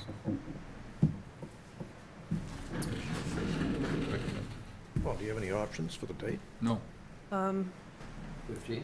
July 15th, the next regularly scheduled meeting, except for the master plan one, would work. July 15. everybody, that works for everybody, At a all time, right? at a time certain. At a time certain of 7:15. Here at Town Hall, for Town Hall. So it's on July 15th, is that correct? yes. Okay. Okay. And did somebody second that? Second. All those in favor? Aye. Okay, so we have the date set for the public hearing, and now we can talk about, well, And we should also make a motion, the board should make a motion to waive the application fee. right, I move to Thank you. waive the application fee. all those in favor? Aye. Okay. So I have a question on the similar projects that you're looking at. Are they, or what, on the projects that you're looking at, are they similar in that they're in close to residential communities? The one I'm looking at, that's not what conservation was looking for. They really wanted to see how the grass was growing and Got it. if it was affected by stormwater. So But that's what we're looking for. I can tell you we're looking at a few there aren't many that are close to here. They're really South Shore and Western Mass out near Worcester. So, and to find one that's exactly similar to this is tough. So I don't know how many field trips we want to do. Well, I don't know either. Once you've established where you want the Concom to go. Yep. We'll see if whether or not Yeah, the you see planning if you should go. want to go or Yeah. not. I think it might be valuable to just see one. Yeah, Up and and see what it looks like. Whether you Yeah, see next door houses or not.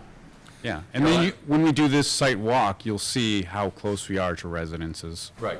Now, and we've looked at the one in Amesbury on the trail. Is that on the, is that a rail trail? That's out in Yeah, it's Salisbury one? Salisbury, the Rabbit Road Salisbury, one. yeah. Anyway, so all that would be helpful. Okay. I think the walk with Concom is going to be prior to the 15th, if that's okay. I'm going to try to set that up.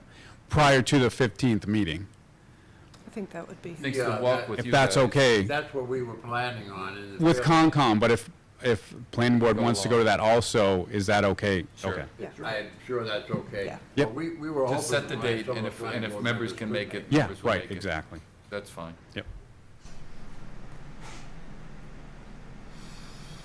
So you're gonna let Doug know when. Yeah. Yep, I'm checking with some owners, yeah, to make sure that we can do it. Doug did that walk last year, didn't he? Didn't Doug do that? I remember. On this site? Yeah, Yes. you were there, I weren't was you? there.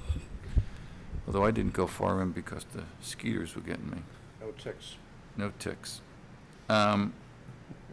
Martha, what else do we need to do on this? So I think that's it. Then I will, I'll get you the language for the public, for the abutter notification. Yep, perfect. And for Legal the- notice, for- too. For the legal notice for the newspaper. Great.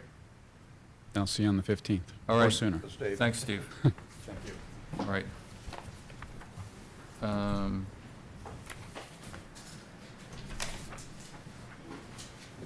So we have.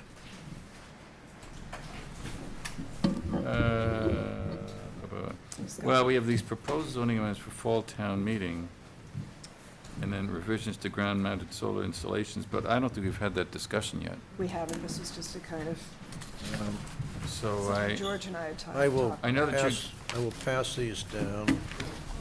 Martha needs this anyway. This is just talking points, some of the proposed changes.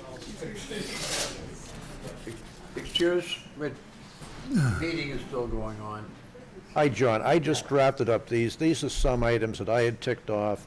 Martha has some also. We probably agree on most of them here anyway. But they're the proposed changes to the zoning bylaw as it presently exists, to bring it up to speed and make sure we don't have any more problems with it. Are we ready that we could have a subcommittee meet on this, Martha, or are we too busy to do that right now? Well, the thought was that we probably should have a subcommittee. And we're going to run out of time if we want to try to do something for the fall. So,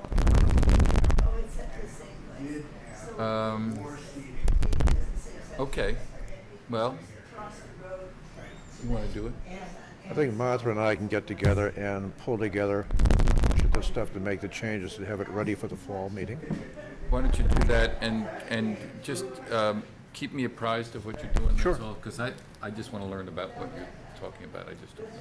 Okay. Well, I'll read this over. the next time around, for maybe the May meeting, might be earlier than that, April meeting, is to prepare a new bylaw based upon the state's new model bylaw, which covers roof-mounted systems, systems that are actually a roof, ground-mounted systems, vertical systems, whatever you have, that picks up everything.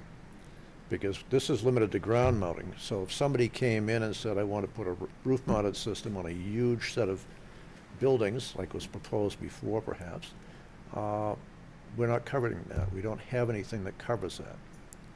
If the typical thing you see on top of a building, would that not be? Individual property owner. Yeah, I Don't we have don't that? see that as being. That's a matter of right. That's a matter of Yeah, right. exactly. But if you have a proposal to have a field made up of several buildings, greenhouses, for example, that is a part of their roof structure, they have a solar array. 130, 140, 150 buildings. Okay. So that example. would be a problem. That example is So different. the new solar bylaw, as would be proposed, would cover that. Okay. And Right we now, all- so if that situation occurred out on Scotland Road, we have, Yes. our bylaw doesn't address that at all? I haven't looked at it. no, because ours is just ground-mounted. ground mounted. So what would happen in that effect if they propose something? I think that would be, and the panels themselves would be permitted by Sam. I would go through that process, but in that location, it would really be a Concom A issue. Concom issue, not a Yes. planning Not a board. that planning board location. issue. Okay, so I think we should do that. We would have Yeah, site that's plan, good. Site we would plan have site review. plan review, however. So let's do that, and if you two can, Well, it's two steps. We would have this for the fall Okay. and a full revised for the spring. bylaw for the spring. Okay, And also, at this time, we have to change the use tables yeah, to pick up the change of selectmen right, coming off and Right. planning board coming on, right. and perhaps expand the categories, We having should do three that for the categories. fall, we can do that Yes, for the yeah. fall. Yeah, that'd be That should fine. be for the fall. Okay. Thanks, George, that's good. You're welcome. It's very good.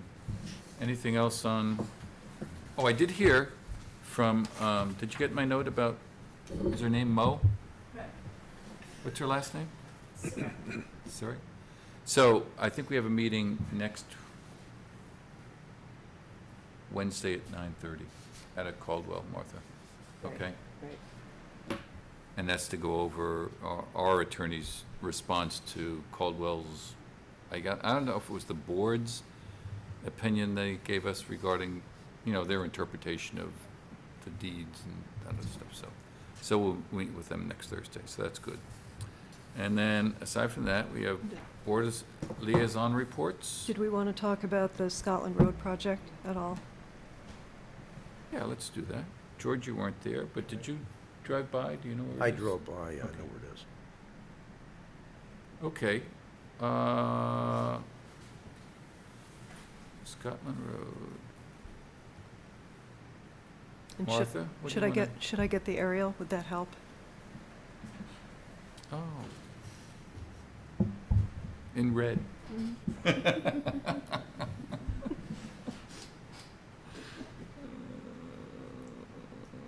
Yes, Are we on Scotland Road yet?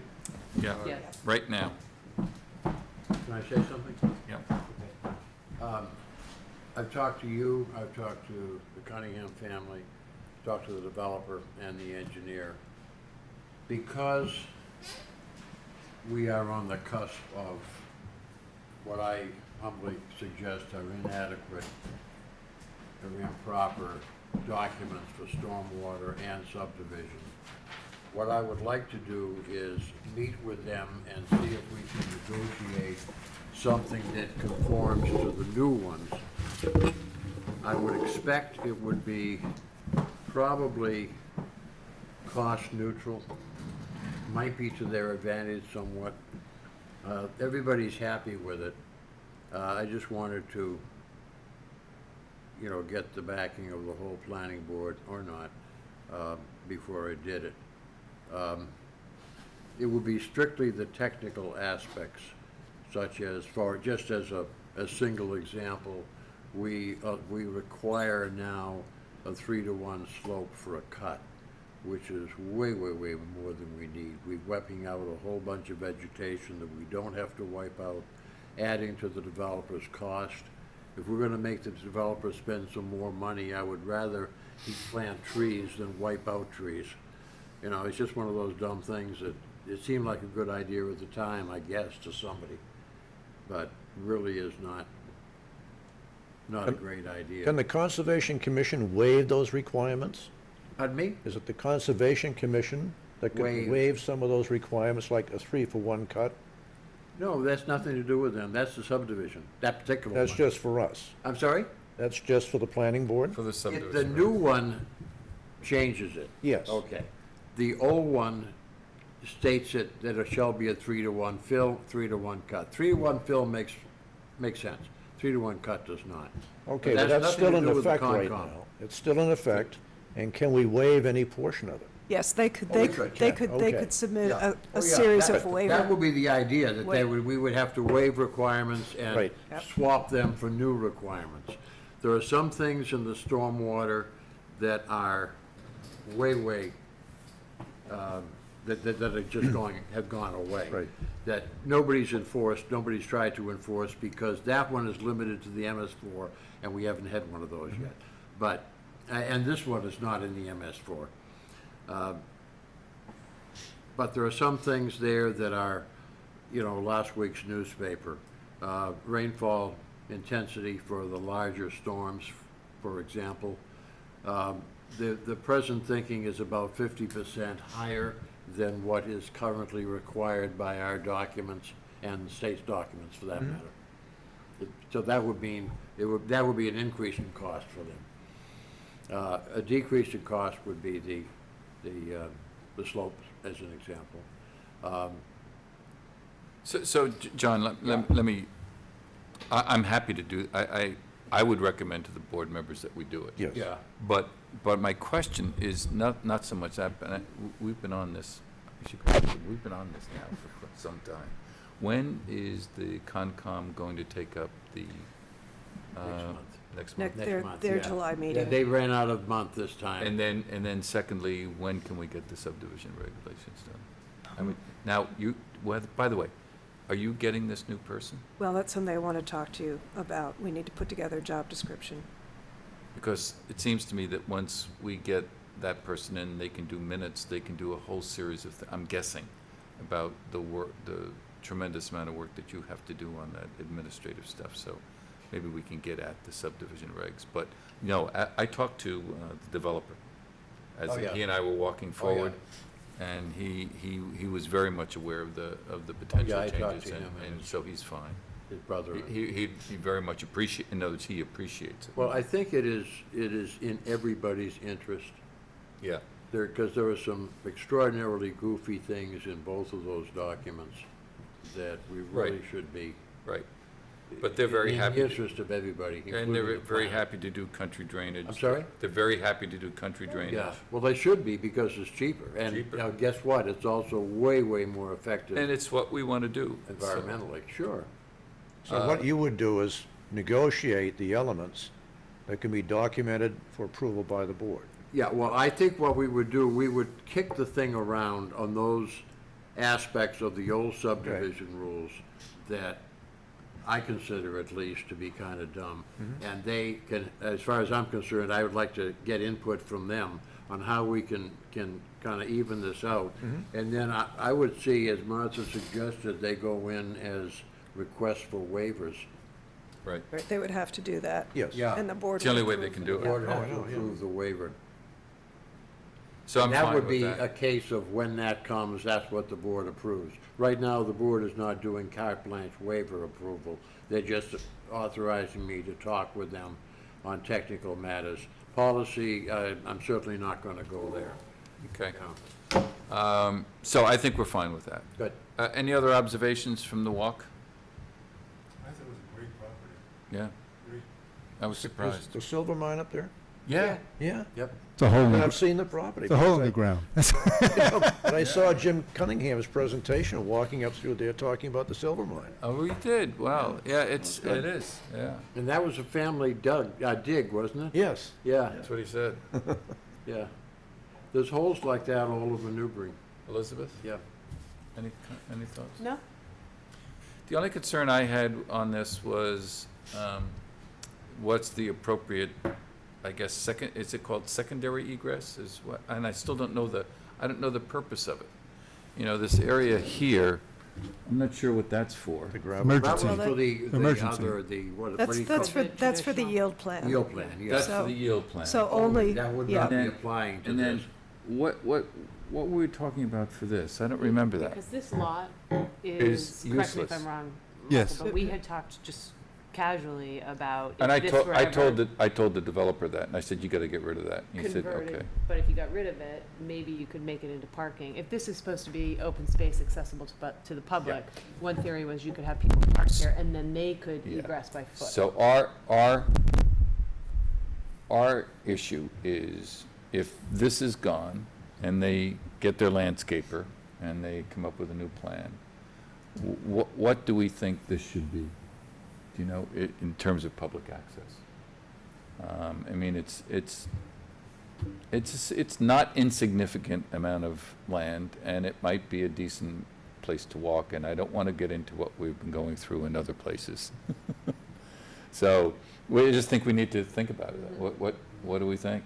Well, it opens one up to, just like the one down by the Martin Burns subdivision that disappeared. Yeah. It's a way into the Martin Burns Wildlife Refuge. And is which, that- as long as you don't do it during hunting season, is a terrific place to walk. Yeah, I A think, bit suicidal in some times of the year, but. you know, just based on what Pat Huckery has said in the past, they don't really want random access into Martin No, Burns. really? They want to control it They want from to the other control, side? they want to control access, but they're in a butter, and I would imagine that Pat would be at any public Oh, I hearing would think so, yeah. and have some input on Sure. that. But see, that's what I'm trying to figure out. It seems logical to do it. And, you know, if we have this as a little parking area, you know, and then people walk up there, so they're just constrained to that area? Or just as when we were talking with Ralph's Lane, and I had the idea at one point, well, why don't we provide some access that they could get to Little Farm, you know? And that just died, and we didn't put that through. And so there's basically 5 acres sitting there with I don't know who, that's the question I asked the other day. What's the benefit of that? But it's Aside from it's not developed.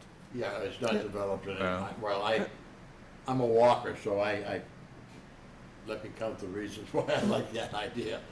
And What's it's not- Pat's objection to unlimited access? Well, and Having to rescue people that get lost? no, and it may be more not wanting to have advertised access. I don't know. I mean, she would need to Okay. clarify, but I know it has. Can we it has find that come up. out? It's potential liability during the hunting season. You walk in there fat, dumb, and happy without an orange vest, you're liable to get shot.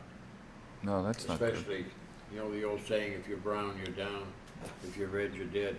But this isn't dissimilar from the Scotland Woods, Livingston Lane, where Greenbelt now owns the open space and it abuts Martin Burns. There are walking trails there that go Oh, yeah. down to the pond, But they don't go into Martin Burns? but I don't think there's anything that specifically goes up to What's Martin the Burns. size of the Scotland? And I can't remember. You know, it might be similar in size to Could you this, or a little bit smaller. I'll research find that? that Because out, actually, yeah. I thought it was quite a pleasant walk up It's there, beau- I aside mean, from the it's beautiful. mosquitoes. Yeah. Lovely country. But it's really, really quite pleasant, and you could do an easy loop in here, and people Yeah. want to do that, and the residents here could have access. I mean, it's potentially a benefit to the people that are buying this, that to have that as, kept as open space and they have access to it. It's an for an after lunch walk on Sunday for a family, it's an ideal size. Yeah, It's not a big. Not a push, hike. but It's not a hike. You've been somewhere. yeah. Walk a dog or do something. Yeah. Where's the walk a dog. silver mine? Is it in that area? Yeah, it was Right right, by it. was it right there? Okay. Wasn't it there? Was it right there? That Should is be a it. square somewhere. Is there any risk or liability there? Oh, there could be. There could be. Yeah. It's about 18 to 20 feet deep, was it, or? Jim said 30 when I 30. talked to him about it. So it's got to be cleaned up. Yes. Would we, the is rope it did appropriate something for around us that. to require the developer to mark this with some sort of warning signs? Sure. Just Sure. that it is an Yeah. active hunting area? Yeah. I mean, that I might, think that may Fish and allay some of Wildlife the concerns marks too. those anyway. I think when you enter from somebody else's Was property. that right? There's periodic signs that tell you that you're in a hunting preserve. Yeah, they have to be every 100 feet, John. Almost all the walking trails that I've been into, other than this area, have signs, private property or something of that sort. So Yeah. that's really the norm. Mm. Martha, I think you raised a good question on the, and I mentioned that, on the yield plan, where one of the, I think it was lot number 3, Lot was number very, 3. very questionable. So that would have the tendency of bringing it down, Right.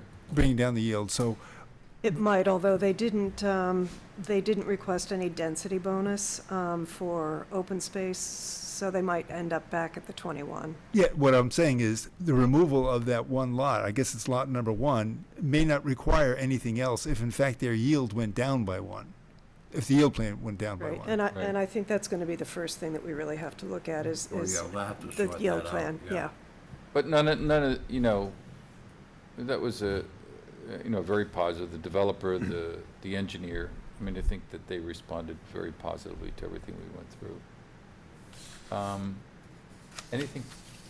Anything further on the landscape architect? Or we just let, he's gonna Yeah, I think they're, forward? Okay. So I just have a quick question. So anything that's within the contours but is not part of a Will be lot, is public that open space. still, okay. And so one of the questions is, Jim was hedging his bets whether or not he's gonna put that back into this and give this up, and who knows? But that's up to the deal that he'll make with the Green Company. But in theory, if somebody was accessing here, they could loop all the way around. In theory, they Yes. could. in theory they could. And then the other question will be, who owns that open space? Is it a homeowners association? Is it some It's really up to conservation? them, though, to decide how that goes. And that'll be part of the process. Part of the process, yeah. They indicated, somebody indicated to me they were not thinking of it being a homeowners association road. I asked them, It would be a town road. Oh, really? That's what I was They did. told. So, I- you know I what heard would that. be worthwhile, Martha? Can I ask you to do this? Sure. Contact Andy Port and see what deal was done in Newburyport Oh, for Oleo Woods. for Oleo Woods. What did they do for the open space? Yeah. They have 35 acres of open space at Oleo Woods, and I think for a similar number, of maybe 30 units. And is there public access, and who has control of the open space? And anything else that Newburyport can tell us about the deal. That'd be helpful. Because this is kind of similar, and anybody who hasn't seen that, I do recommend you drive by to take a look at it. It's almost across the street from the C&J parking lot. Okay. And you go through a traditional 1950s subdivision first. And then all of a sudden, everything changes and you're in something that looks like a bunch of small bungalow contemporary design. And I think he did that 3 or 4 years ago. It did very well financially. It sold out very quickly, so. And I think generally that's the idea of what he has here. And I thought that was all for young, first-time home buyers, but he said, no, they have a mix, and that they have a number of empty nesters and a number of first-time home buyers. So I don't know what his marketing strategy is going to be here. I did ask him, I asked him unofficially, and he indicated, I said, are you going to try to do it at 55 and over? Are you going to open it up to everybody? And he indicated that he probably would want to open it up to everybody.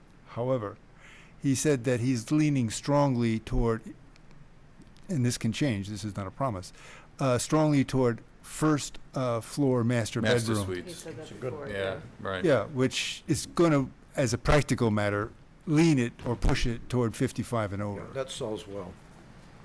And if from a developer's point of view, you never want, especially at this stage, say, you want to leave your options open. Of course, yeah. For your sale thing. Could I ask Okay, this is kind of interesting.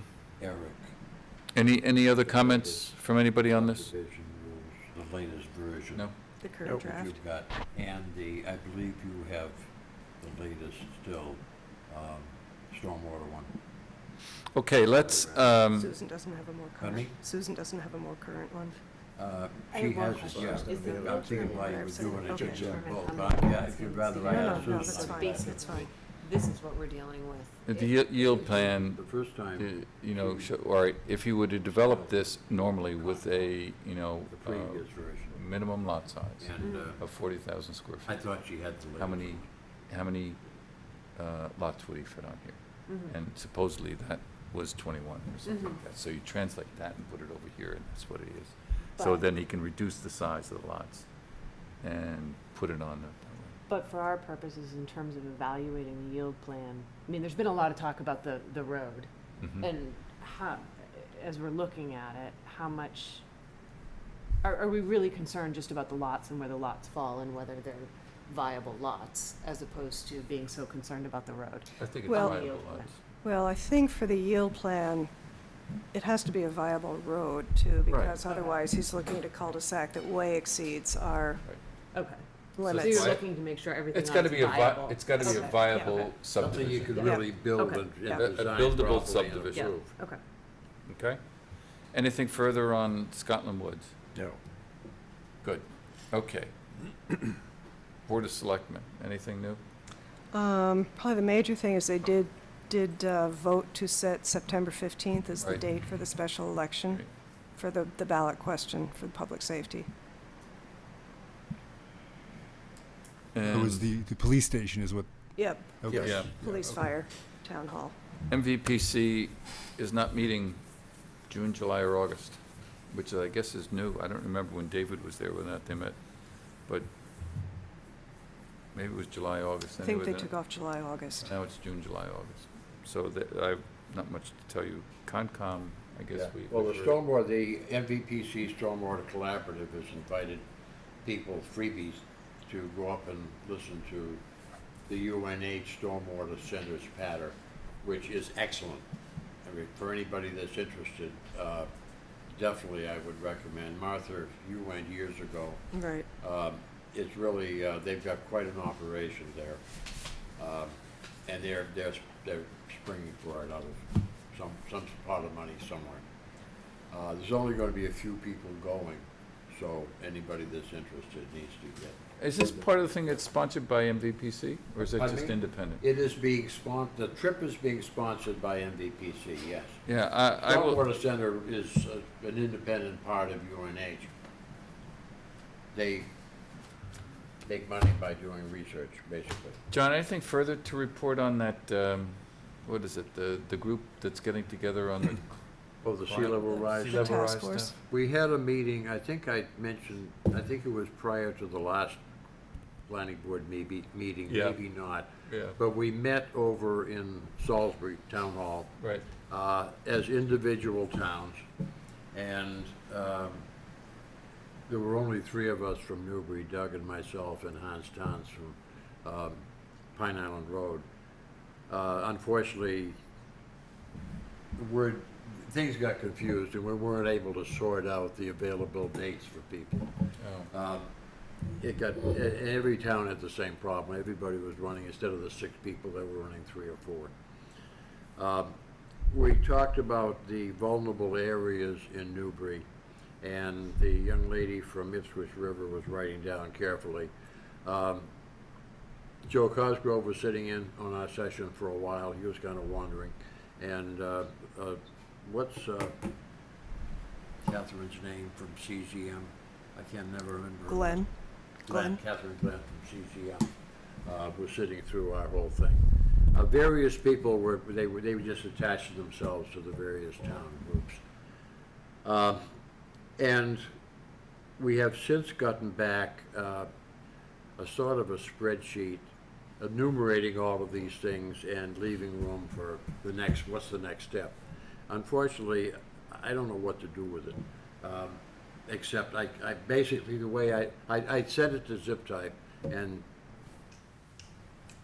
David there, who is very, very clever at graphics, his comments were, oh my God. You know, I was trying to get it scrunched down so we could make copies and send it to our 2 teams, and I give it to them, and that isn't going to happen. I cut it up with scissors, and I put it together with Scotch tape. Very low tech. That's called, Effective. I don't, Kristen was very apologetic, and she thought it was going to work out just fine. She's researching another way of communicating. Anyway, our team is going to meet not only the group that's part of this program, but the other group that there wasn't room for, because we're limited to 6, which includes some very important people like the police and the fire and et cetera. We're meeting here on Tuesday. Good. Tuesday afternoon at 2. And So it's got anyone's welcome to come. a life. Oh, yeah, it's got good. legs, certainly, Good. it's got legs. Good, And okay. we meet again in July as part of the Sandy Grant program in somewhere, we don't know where yet. And there's another program down the pike. I got an email, panicky email from Chris Hilke up in Vermont. No, where the hell did I get it from? The guy, Chris Hilke's like It was from. Ty, wasn't it Ty? No, it was Shortland? originally, it might have been from Taj, yeah, it was from Taj. And please call. And what it is there's another program that Essex is sponsoring that would be, it's a grant that would be $80,000 or $90,000 for the 6 towns. And they were Total. looking for letters of support. Okay. And they were also looking for $3,000. And as you can imagine, I'm not real big on giving money to consultants. The $3,000, I don't have much authority around town, but I got full authority to say, we're not paying a consultant, okay?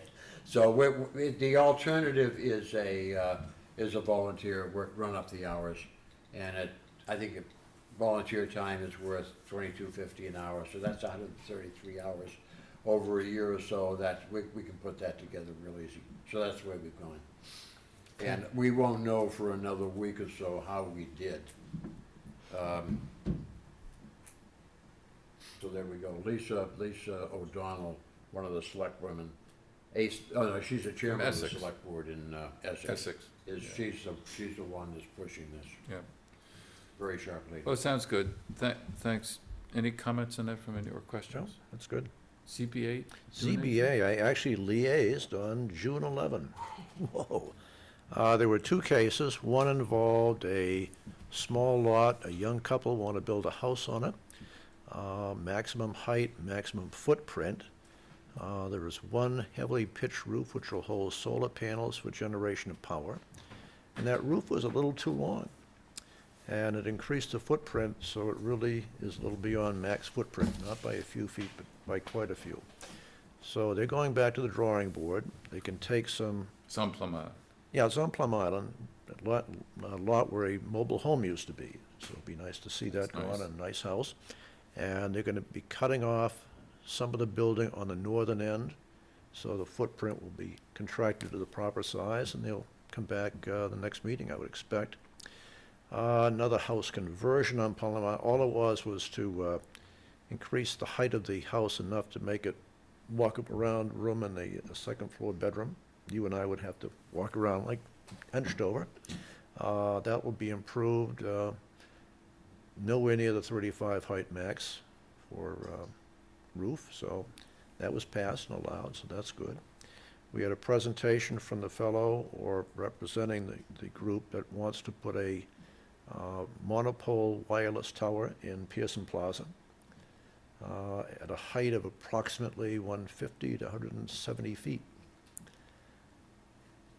And part of the presentation, he explained that if he can prove there is a gap in communications to the point where people cannot get good reception, then they can put that tower in there, probably under federal case law. Hmm. It would override the bylaw. Any bylaw we have, yeah. And what he was saying is that data has become the problem. Voice communication's okay, but streaming data now is just taking up so much bandwidth that with the local towers that we used to operate off of, the gap area in Byfield many times can't get data out. Now, I know in my home, sometimes messages won't go out for some time. If I send a text out, it sits around for a while. Hmm. Well, I have that too. Yeah. But I thought that our telecommunications area did not include Pearson Plaza. It doesn't. It So doesn't, that's, but it's that's a what- gap area. But if it's a gap area, it doesn't Then- matter. Then it doesn't matter? That's right. I see. That's what you just said, but I didn't really quite get it. It's pretty much what I said. And they're talking about potentially, I think the planning board would have site plan review, and ZBA is a special permit granting authority, so the hope would be that there would be a joint Yeah, we meeting. want to have a joint meeting. When this all goes through, it would be the idea of having a joint meeting to take care of it in one shot rather than two. Who's the sponsor again? Remember the company's name, Martha? I know we came in to see you. I have his card, Mr. Farisi. Yeah, He's an attorney who does permitting. I was thinking of a word like Pinnacle Communications, something like that. It might have but I'm been, not yeah, sure. I just, But it's not Verizon. No. Okay. John, there's one other thing. You looked to me like you were getting ready to go. I am. And this is going to be very short, I promise. I know that there's a vacancy on the planning board now. And I was going to, in fact, I spoke with You mean the- for alternate? For alternate, yes, but, Right. you know, we're putting our house on the market, I think you know that. What I was gonna suggest is, I spoke with the librarian, and she indicated that they would be willing to put a little sign, 8.5 by 11, on their bulletin board. If you're interested in having me do that, I could put something up and do it. Oh, sure, but Yeah. where are we? Did we get something in the paper, Martha? not yet. I've got to get that done. And, Let's get that done, but yes, okay, I'll be glad to do that. I'll run it by either you or Martha, whatever Yep. you want.